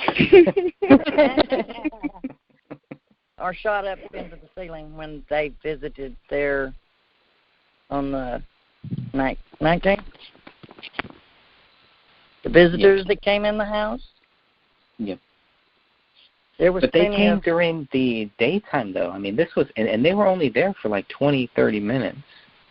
That's long enough. I guess so, but why go there and shoot a hole into the ceiling? When they went in, sorry, go ahead. Well, why even be in that house before it's even cleaned? Really? I mean, there's biohazard everywhere. The air is tainted. Why are they in that house? What are they looking for? Not only that, just your constant state of mind. Well, I remember reading somewhere that they had said they wanted to go in and make sense of that. And one of the questions that came up to me in hearing that was, when they went in that house, was that before or after the police told them about the writing on the wall? That was before, according to Mason Hendricks. So they he walked saw into the writing. there. They all walked into there, and the wall was painted white. So they had no idea what was on the wall, according to what he said. But he knew that there was something that was underneath that wall, and I guess only later, I think around January 25th maybe, is when they all found out that what was actually written there. So they don't even know what was written there other than photos, you know. Without that, they wouldn't know. Without those photos, we wouldn't know. They were trying Who to painted hide over? it. Who painted over the wall? The police did? The police had that. Well, they must have had the cleaning crew or somebody do it. If what Mason Hendricks is stating was true, then it had to have been done by the cleanup crew, or the cleanup crew wasn't even there yet. What day was that Mason was in the house? Say it again? What day was it that Mason was in the house? January 9th. Mason Hendricks, the 19th? Yeah. The bodies were found on the 17th. The police That's 2 days after? left. Yeah, Well, the police left the house Sunday morning, which was the 18th. They went in on a Monday. The cleaners weren't even there yet. I think cleaner started on the 18th. I could be wrong on that. need to double check on that because it just screams weird because that would have stunk, for one, to high heaven. Mm-hmm. You wouldn't have wanted to be in there without some kind of something over your mouth and nose. It would stink. So why would they want to go in there? What do you mean? It wouldn't stink in the attic? No, that's where they were, according to what he said. They're right, but they had to go through into, because the opening to the attic was in the David and Camel's room, right? In their closet. There's two. Oh, but that's the one that they probably went through. Because when the police left, there was not a ladder that was leading up to that attic. But when they came there, on February 18th, there was a ladder there, and the attic was like, I think it was open. I think it was like wide open. So. Yeah, I read something in the reports about how it was not the one in the bedroom, the attic entry in the bedroom closet was not open, and then when they came back, they pointed out it was open. Right. So that's another weird thing. Who was in the attic? But that would have been a month later. Mm-hmm. So these guys went in there 2 days after this happened, and went and played around in the attic? When I say it was planted, because they went up in the attic, I think, saying that they were looking for the bullet because they saw the hole in the ceiling. Because they were the ones that contacted the police, weren't they? They didn't say anything. Yeah. Sorry, go ahead. They didn't say anything. You're right. No, you're right. They didn't say anything. The police let them know. No, the police the police traced that 911 call from January 19th. They traced that to Chris Klein, and then Chris Klein started telling them stuff, and that's one of the things that Chris Klein told them. So, which is great. I mean, it's great that he did. And that's what made it seems like Klein didn't really do anything wrong. He told them what they wanted to know. Seems like he was very truthful, because without him, we wouldn't even know that there was a bullet there. What was he that? Wasn't there like a report from one of the neighbors or something about a suspicious person being there, and then that was somehow linked to Chris Klein, I think, through his license plate. Yes. So who was he in the house with? Well, he was in the house with Hendricks, with Danny Mason, with David's brother, with I guess about 5 or 6 different people, and they're all there. And I don't know. It's weird that the 911 call only mentions a suspicious person, as in one person, But obviously, it wasn't just one person. Unless this was a later date. Yeah, maybe they came in later that night or something, because when I first heard about this, I thought it was nighttime, and I thought maybe they were in there for a very long time. But when you look at the 911 call, the person knows when they show up, so you can actually calculate. They have about 20 minutes to be in that house, and that's it. So that's one of the biggest problems that I have with them trying to go in there and add anything to this crime scene, is because, you're taking a big, big risk. Not saying that it's not possible, but it's a big, big risk. But I guess if you got 5 or 6 people, in there with you, everybody could corroborate everybody else's word. And they may have all been in.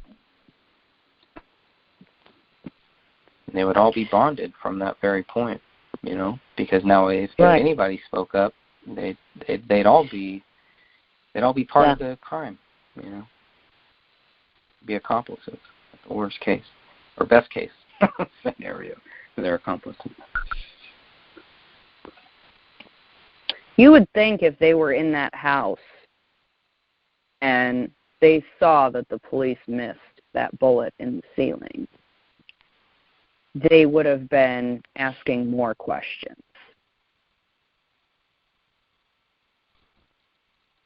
It just does not seem plausible at all that they believe the official narrative, given the fact that they were the ones who pointed out this bullet. I mean, not officially, but basically, they saw it when the police had missed it, and they went up into the attic to see it or whatever. So, I mean, you would think if it was you, if you were to put yourself in their shoes and this was your family member and you walked into the crime scene and noticed the police missed something, you would, I would hope, automatically go to, well, if they missed this, what else did they miss? Because we all did that. We all started asking what else did they miss? What else did they miss in the crime scene? And we've all come up with a giant list of inconsistencies. Yeah, sure. It's almost as if they wanted to believe the worst. That they wanted to believe that David was the killer. To not ask questions. You've got to be just so naive, so incredibly naive to just stop. Because everybody, I've talked to my friends and my family members about this case, and every single person I have personally talked to has been like, yeah, that does seem kind of weird. That doesn't seem like he did that. It doesn't seem like it's possible for him to do that. You know, you look at where the bullet hole is in the ceiling, you look at the fact that there's no blood or tissue on it. How can you say that's the bullet that you know David killed himself with if it doesn't have his blood and tissue on it? We know for a fact that Kamel couldn't have been the one to do this because she's got 3 bullets with her DNA and blood and tissue on it. Mm-hmm. We know Randy didn't do it. Why can't everybody conclude the same thing with, well, David was right-handed. He shot with his right hand. His right hand is missing. The gun is on his left side. He's laid out in a crucifix position on the floor, and he's not even lined up with the bullet hole. Right.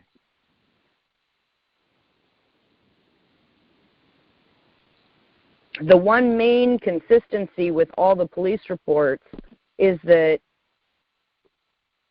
they all, at least my take on it was the rough sketches they did and like their notes and whatnot, they were all pretty like they all kind of matched up, you know. But you can't, any of these guys, we don't know where they're from or anything like that, what cases they've dealt with before. But any one of them should be trained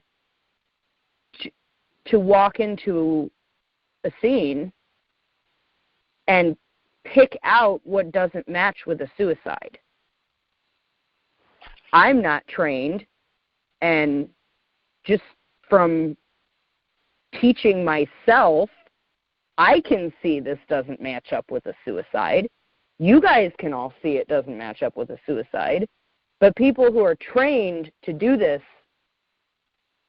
as a career, none of them see a problem with this. That scares the hell out of me for all the people within that police department's jurisdiction. Yeah. Amen. Well, I do want to kind of wrap this up here in the next 10 minutes or so. Sophia, are there any other slides here that we should focus on? It's mainly just the bullet hole, just the ones that the BCA took when they came into the house in February. And then, of course, I added living room photos. Yeah, let's talk about those for a second. Mm-hmm. Okay, let me get to that. My device just froze. Slide number 27, which this is pretty much, this is almost like the same angle of the one image that shows the actual bodies. It's almost as if, this is the after photo, after the bodies were taken out. The dog feces, where the dog feces is interesting too. It's kind of towards the end of this rug. Lots of hair. That stuffed animal too. That's another thing. But why did you choose this image here? There's so much here. Well, so that we could kind of get an idea of where David was laying and the girls, as we were talking about the direction of where the bullet had gone. And then the photo after that is the window. So if he had been standing and that bullet would have exited the left side, it most likely would have been either embedded in that wall where they had the gun when they were photographing the gun, or it could have been gone, or it could have gone through the window when it exited. But it's not there. It supposedly did a U-turn and went in the opposite direction. Well, doesn't that help us kind of see where this bullet hole, where the bullet was shot into the ceiling? Like it would have had to have been almost at an angle, right? Where would David have to be? He'd almost have to be on the ground. I feel like for that bullet to actually be the one that he supposedly shot himself with, he would have had to be sitting on the floor, like with his legs extended out, so that it could curve up and do whatever it wants to do, where it did like a U-turn, like Sophia said. I think he would have to be sitting down on the floor for it to be anywhere up in that ceiling. But for his body to have fallen to where they tell us that it was, he would have had to have been standing when shot. Is that correct?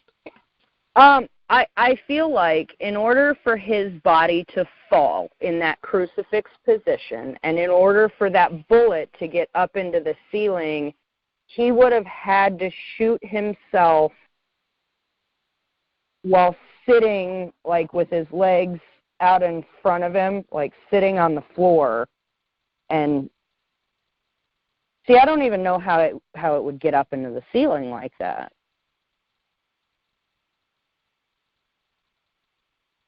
Like he would, I think, to fall in that crucifix position, naturally, he would have had to be sitting down. But then that doesn't line up with the bullet, because if he shot himself and just fell back with his arms outspread, that bullet would not have been up in the ceiling where it was. It would have been over more. It would have been directly lined up with where he was. Right. But it went through this window here. Right, or went through the window. Mm-hmm.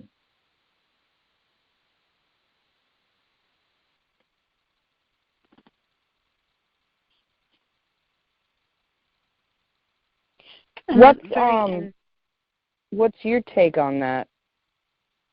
Like, where would he have to be sitting, or standing, or for it to get up there like that. Well, if he was sitting to the kitchen.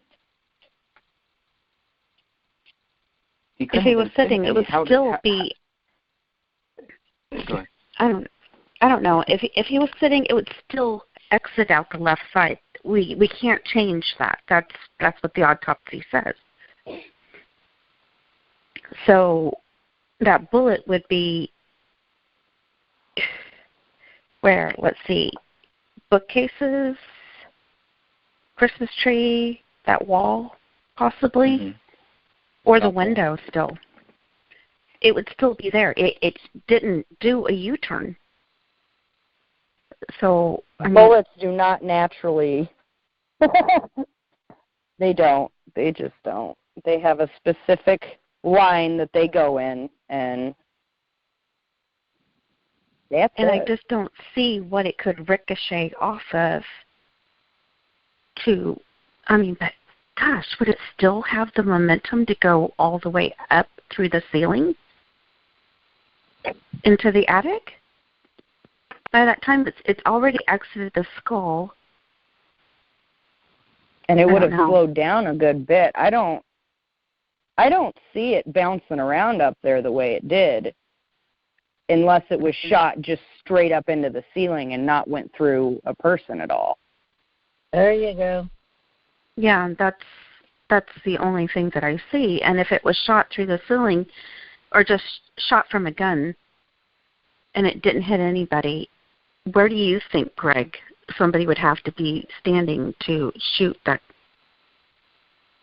I think they'd have to be kind of leaning underneath him.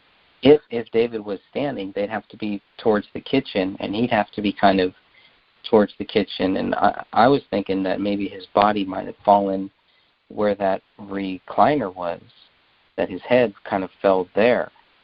But again, that also doesn't line up with with where his body was found either. Did they test the blood on that recliner? No. They took samples, but they never ran it. If they would have, it would have proven that somebody's body was moved. There's no way blood can end up there, and the bodies were found the way that they're telling us. Somebody's body was moved. It just has to be. There's no other way that a big blood stain like that is going to get on that recliner. There's no way. So I think maybe that's why they didn't test it. I don't understand why they didn't test it, other than somebody wanted to make sure that it didn't get tested. Not to say that everybody was like, oh, we can't test this. But again, this is a very controlled thing. Once they leave that house, it's a very thin line of who's controlling what gets tested and who's controlling what they do and what they don't do. And that's basically it. Everybody else just goes on to do their other jobs. It's crazy. What would it take to get a hold of those samples? An attorney. Oh. Or a family member with or a family member. Attorney. With an attorney. Yeah. But, yeah. And that's kind of problematic. Anything else here before we wrap it up? All I can say is I've been watching the impeachment hearings all day, and that's what this sounds like. There's some very similar things. It's the way that they kind of, certain people have treated, David Crowley's case. You could make some strong comparisons, definitely. Yeah, and it's suspicious. That's why interpretation is. Sorry, go ahead. No, I wouldn't worry about the impeachment hearings. There's nothing that's ever going to come from it. Well, the first time I've heard any Democrats talk was today, because I've always listened to Republicans talking. That was ridiculous what I heard today. Outright funny. It's kind of like listening to the other group. Yeah. Sorry. I'm sorry. Anyway. I feel like the reason this case has been so open to all these different conspiracy theories is because of all the different extreme tags that the media attach to David. You've got alt-right and New World Order and extremists and all kinds of things attached to him that so many people look at and are like, oh, that's why he did it, because he's crazy. Right. But when you look at the people who was connected with David and making this movie, none of them are that. So why is David that? Right. I mean, we have a couple of them who are bona fide Freemasons. We have others that voted for Hillary. She's as deep state as you possibly can get. So where was David being alt-right and everything? There wasn't that term. I'm not even sure that term was even around in 2014, 2013. I don't remember hearing that until after Trump got in office. That's the first time I had heard it, you know. Yeah, it was 2016 when they started calling us alt-right as a derogatory term. Alt-right standing up for our freedom. I guess he got grandfathered in somehow. I don't know. Well, that sure was a mixture of people, I'll tell you. They call the police up, and what do you get? Well, you can learn a lot about how to deal with this case by watching, you know, what's going on with Donald Trump. Definitely, it can definitely help. Yeah, it's just like a program. You know, it looks like the same program, just on a lower scale. Right. I don't know. I truly believe that slandering a dead person who cannot defend themselves is the lowest form. I agree. That's what they say that we're doing. That's what they accuse us of. You know, slandering like, really? David? Yeah, somehow by asking questions about, you know. Yeah, that's our group, the Justice for David Crowley group. Anybody who is a member of that is slandering David and Kamel and Ranny because we're trying to ask questions when we should just leave it alone. We should just shut up and accept what we were told and not ask anything else. Well, maybe they shouldn't have made such a shitty documentary. Yes, they did. That documentary, that really, you look at that and you're like, wait, hold on, what? Mhm. And then you've got to do your own research to even try and make sense of anything in that documentary. But then once you start doing your research, then you're a conspiracy theorist, and you should not be asking questions. Mhm.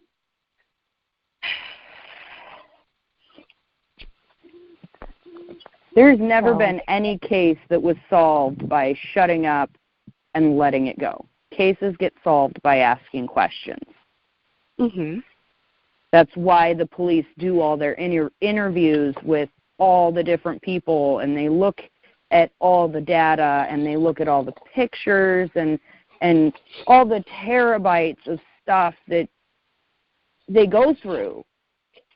And that is their investigation. That's what's supposed to lead them to the conclusion of what happened. But sadly, in this case, they just basically went along with what Judy suggested in her 911 call. Murder-suicide. And why is that? I don't know. I really have not been able to figure that one out yet. That does not make sense. Collins... She don't make sense at all, period. No, she doesn't. She doesn't make sense on a lot of accounts. But, like, Collins I know you guys did a video about this, but Colin's interview, or excuse me, not interview, his phone call to the police was basic. Listen, there's some bodies. We need somebody over here. Judy's was more like bullet points, like you'd said earlier. It sounds like bullet points.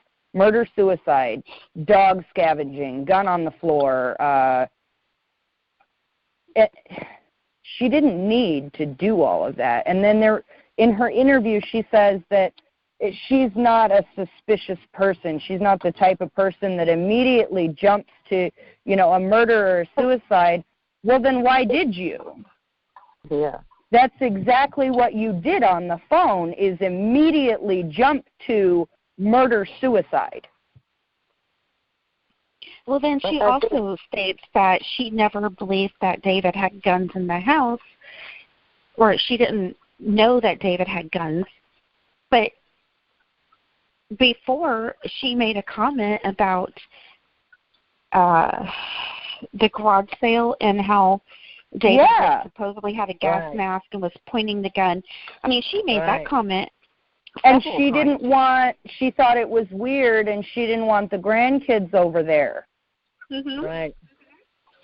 So she knew he was a gun exactly. Which is it? Either you knew he was, and you didn't want the grandkids over there because, he's got a bunch of guns and he wears fatigues and he likes to shave his head like many hundreds of thousands of other people. But, you also don't know even his address or phone number. Well, the thing is David had a mohawk off and on throughout his adult life. Yep. And you can see that. Yeah. So this wasn't a new thing. And in the very beginning, I thought it was a new thing. And even if he did have a mohawk, that has no bearing on his mental status. Not only that, but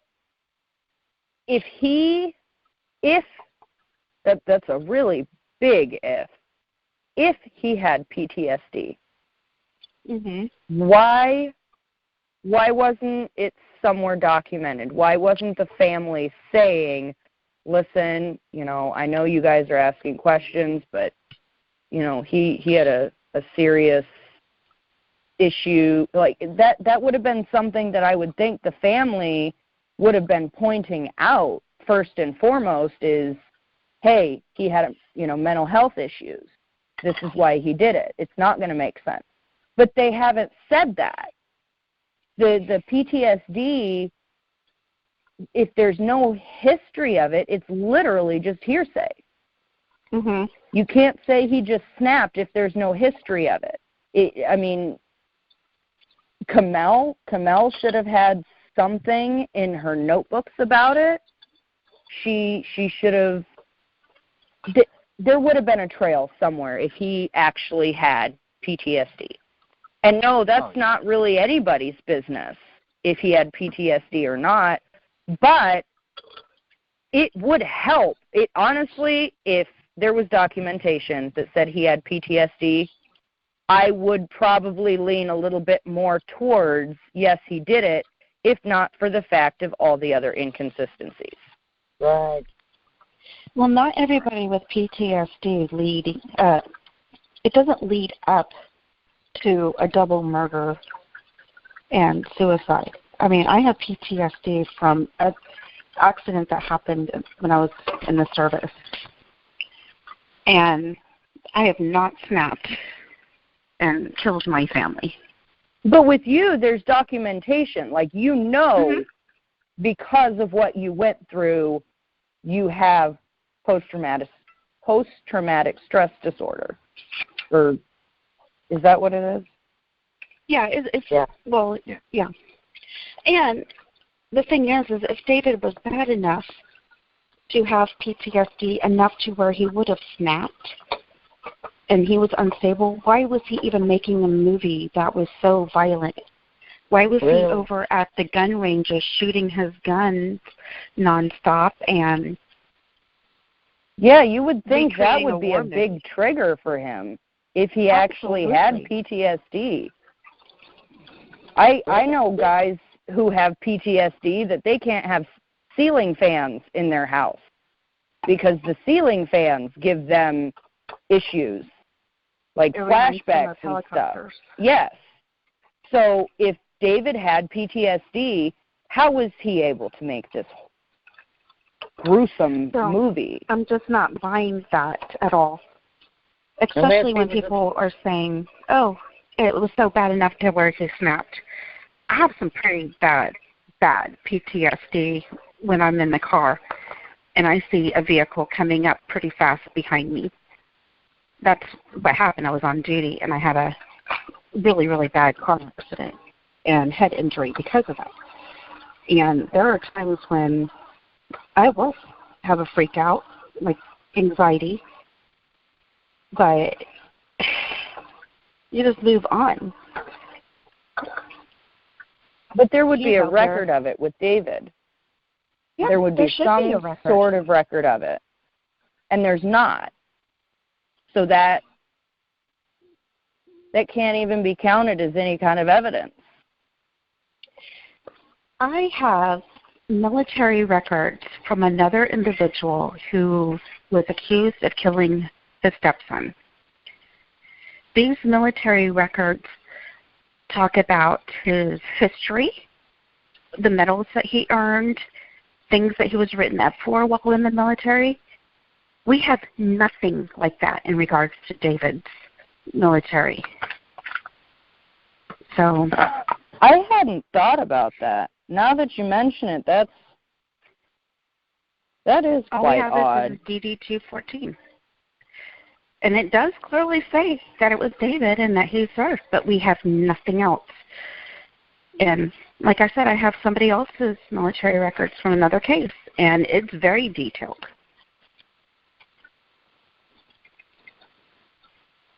I mean, maybe it's different because the person actually stood trial. The fingerprints they got from the military, if they've got that print record, is that how they matched it to the print on the clip, the magazine, the gun magazine? I believe so. And they would have been able to get his DNA from the military, too. Yeah, they actually got his print from the FBI. But didn't the FBI get it from? Correct. They might have, right. Which makes. Is that just the chain of command of how you obtain records? I honestly don't know on that one. I mean, you would have to get it from somewhere. I mean, the first place I would go is there, where he served. But in California, all of our driver's licenses, since I think about around that time, 2014, you had to have your fingerprint on your driver's license. I don't know about in David State or in Texas, but it sounds like they were able to get his fingerprints pretty quickly. Ours are in a database. Yeah, apparently his DNA was. I don't know. So if his DNA was already in the database, why did they need to collect samples at the scene to confirm? Well, maybe that's, I don't know, maybe that's a dumb question. They took it from his body. They didn't collect a sample from the scene. So they didn't take hairbrushes or toothbrushes. They took it directly from him and Camille and me. Okay. They took it from the bodies that they found at the scene, right? Yes, they took it from the bodies that they found at the scene. Yeah, but they did that during the autopsies. During the autopsies, okay. So did they match that to his military record? No, they didn't. I don't know. So see that's where it popped up that this was a witness protection kind of thing. Mhm. Right. Excuse me. And maybe that's why the FBI was involved. Even though we were told that they weren't. Well, it's just weird that the military wouldn't just send it to them. They had to have an outside source. Right. That's what I thought was weird. Is I always kind of assumed that to get military records, you would just call whatever branch of the military they're in. You're like, hey, I need this record for whatever reason. Well, I mean, I thought that they would have to go through the Pentagon at least and say, hey, I need that. And then, but I don't understand why the FBI had to be the go-between. Maybe somebody can explain it for us. Maybe they were watching David. That would make the most sense, is that they had already knew who David was since 2012, and the FBI probably already had a file on him, possibly. Probably. It would be good to know how we could get the FBI file on David, if they have one. See, well, why are they targeting him but not anybody else? Yeah. David himself said in a clip from that documentary that, you know, veterans are the ones that are being watched. Mm-hmm. I honestly believe that. I have no doubt that anybody who signs up for any kind of gun permit is put into a database. Any kind of license that you buy, or you buy a gun or anything like that, that's all put into a database. That's why you have to give your driver's license in order to get a gun permit. That's why they make so many different, you know, forms of identification that you have to present to them to prove who you are before they give you a gun. And I don't know how it is in Minnesota, but I know here in New York, it's damn near impossible to get a concealed carry license. But David was taught by the military how to shoot and kill. And somehow he managed to miss the dog and fall in a crucifix position where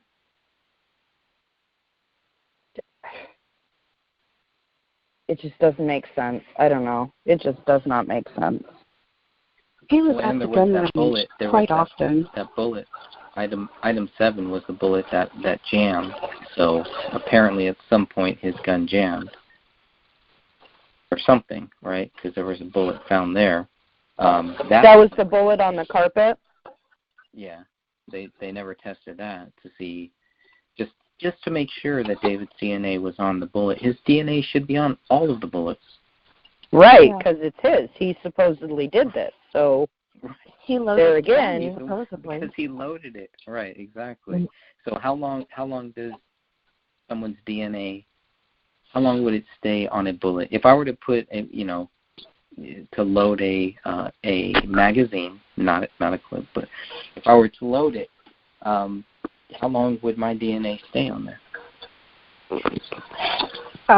Theoretically, it should be on there until wiped off, or after an extremely long period of time, it would degrade. If it goes through something. If it goes through something, I mean, if it's fired, theoretically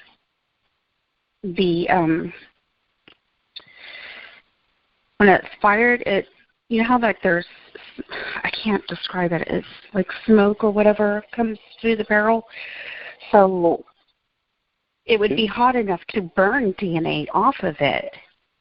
And that's why the attic bullet doesn't make sense unless somebody had put it up there after David had handled it. Put his DNA up there? I mean, No, put the bullet up there. Oh. see, okay, let's do this theoretically. David's at a gun range. He's been firing his gun all day long. He goes over there to wherever he was, like the target, and pulls out one of the bullets, and he's handling it. Then one of the guys collects it, and later on, after they're dead, plants it up to the attic. This is all hypothetical.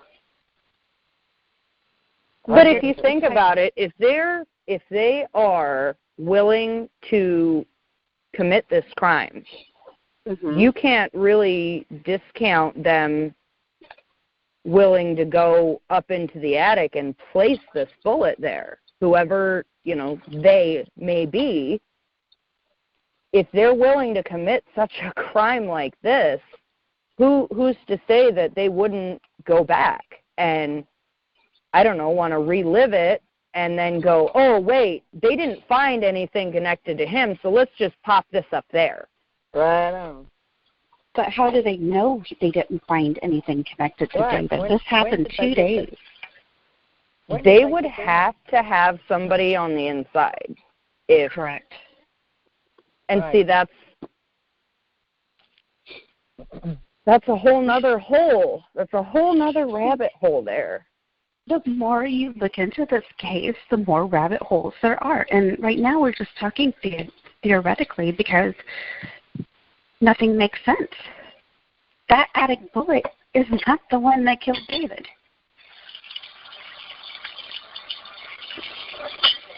I still am hung up on how that blood writing got up on the wall without any kind of drips or anything. Like they would have had, whoever did that would have had to collect it somehow from Kamel and take it over to the wall and like dip their hand in it and do the letters.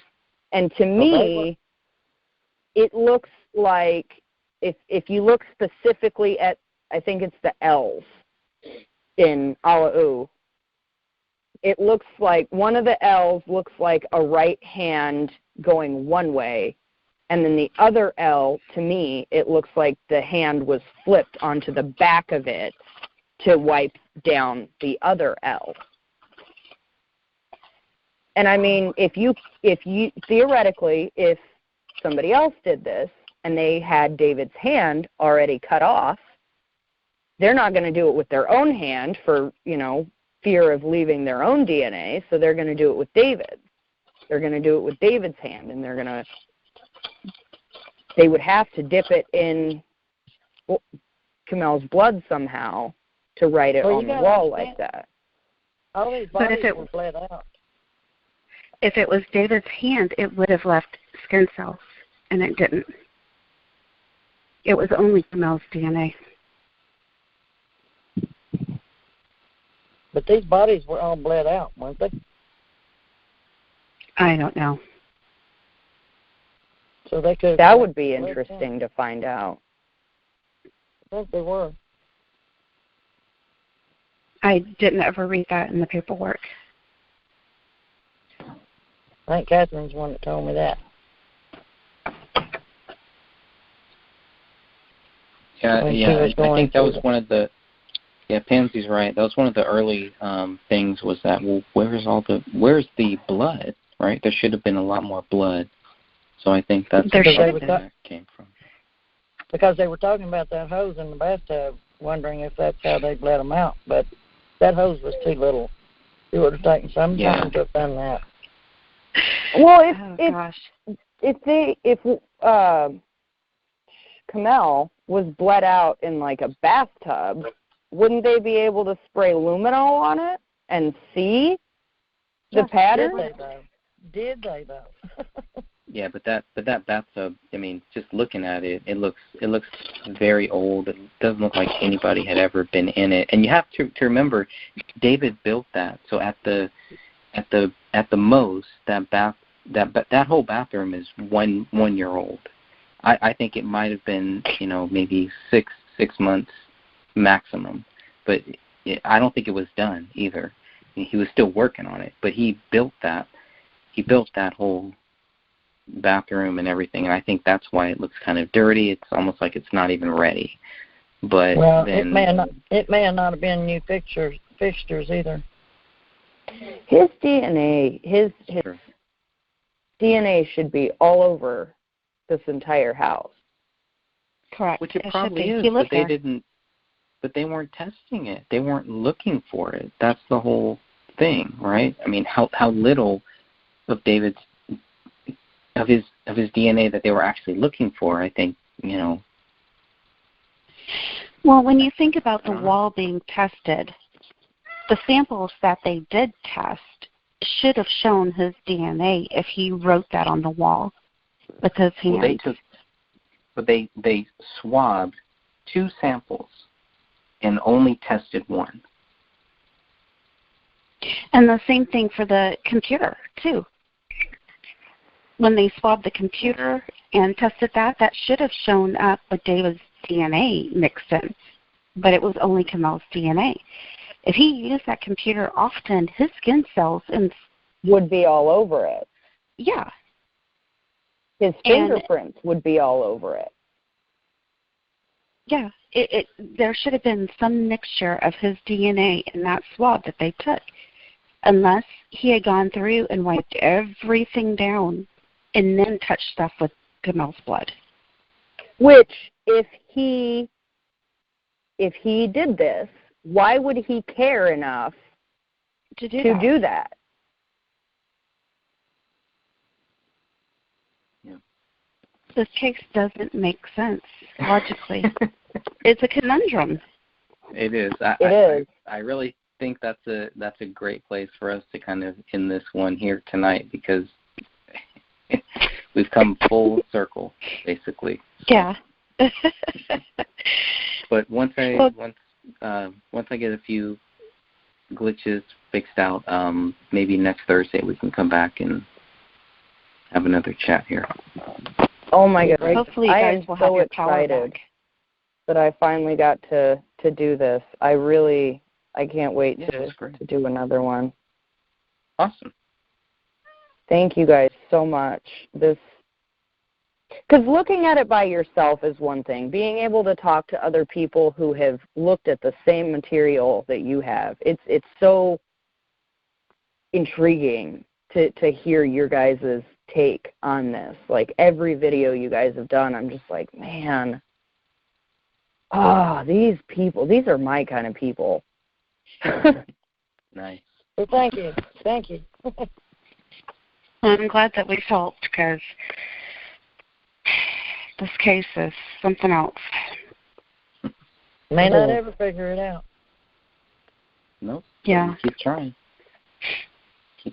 Right. And Greg, I want to thank you so much. You've done so much research on this case. That's very commendable. I really respect every single person who has put their time into this. You know, there are many people who never get credit. You know what I mean? But there are many. Yes. People. Sophia does a good job too. Mhm. Yes, you do. Oh man. Thank you. I was looking at the stuff you posted. I think it was Sunday, and that I'm not so good at understanding what exactly they mean in all these different forensic reports. So when you guys break it down and like explain what it means or your take on it, that really helps me kind of understand it. It would be amazing to get like an actual forensic scientist of some sort on this. That would be amazing to get somebody to give us their take on it, to actually look at everything and not see that documentary. Because that can happen too, and that's one of the things that we keep praying about and we keep searching for. Definitely. Well, we might have some answers by the end of December in regards to that. I know. What's happened to Dan? Dan, Greg? What's Dan doing now? Oh, I mean, he's still with us. He's still with us. He just wrote the foreword to my book. So Really? yeah, he's Well, then he's been busy. still here. Yeah. He I is. didn't know you guys were both working on that together. That's pretty awesome. Well, I had asked him to write the foreword, and he wrote it, and I thought it was great. I think people are going to like it. That's good. That's good. And Greg, He's your still book here. is amazing. Oh, thank you. Yeah, we're going to try to spread that one. I'm going to try to hit some local festivals and things, and just try to pass it out and do anything that I can to help keep this case alive until we can. And see, that's real. the biggest thing, is keeping this case alive. Because there's so many that are willing to just write it off as he was a psycho and just let it go. It needs to be kept alive because there are so many inconsistencies. And with all the work everybody has done on this, it's just mind-boggling that we're 4 or 5 years now? 5 years, yep, almost 5. Almost 5 years now since this happened, and geez, I would think there would be more interest in this. It's steadily growing. The interest in this case really took off after the documentary came out, and that was a bunch of people who are like us and saying that this documentary didn't make sense, that we were just lied to, and they come to the group seeking answers. And a lot of people don't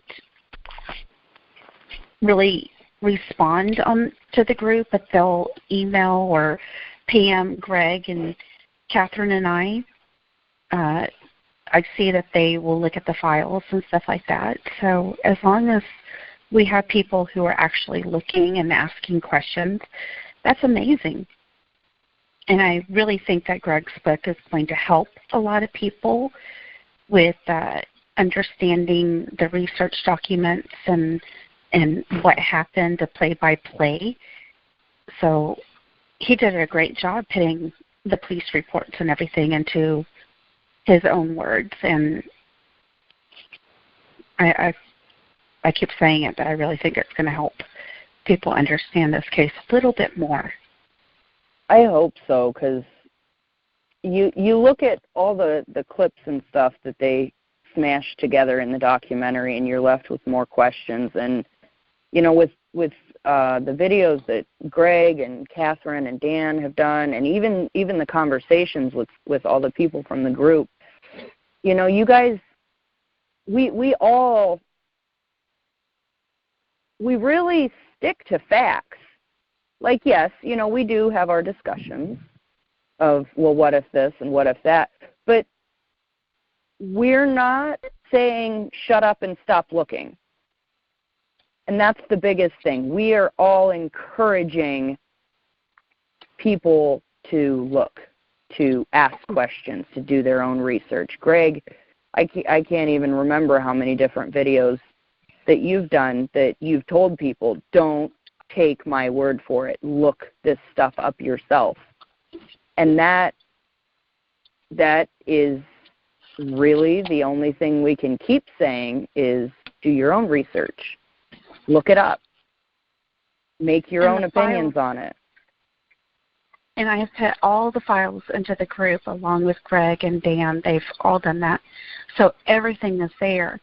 And if there's something that you need and we haven't, just ask us. We are happy to share whatever we have. And for those of you out there saying that information is being hidden from the group, send out your own FOIAs and request that information, and you'll find that we put everything in there. And if you don't know how to submit the FOIA, I'm sure anybody who's done it already would be more than willing to point you in the right direction. I'm happy to write it up for you guys. I've done it before. I have the stuff saved, the laws and everything. I can write it up for you, send it to you. You can send out for your own information. So we're here to help.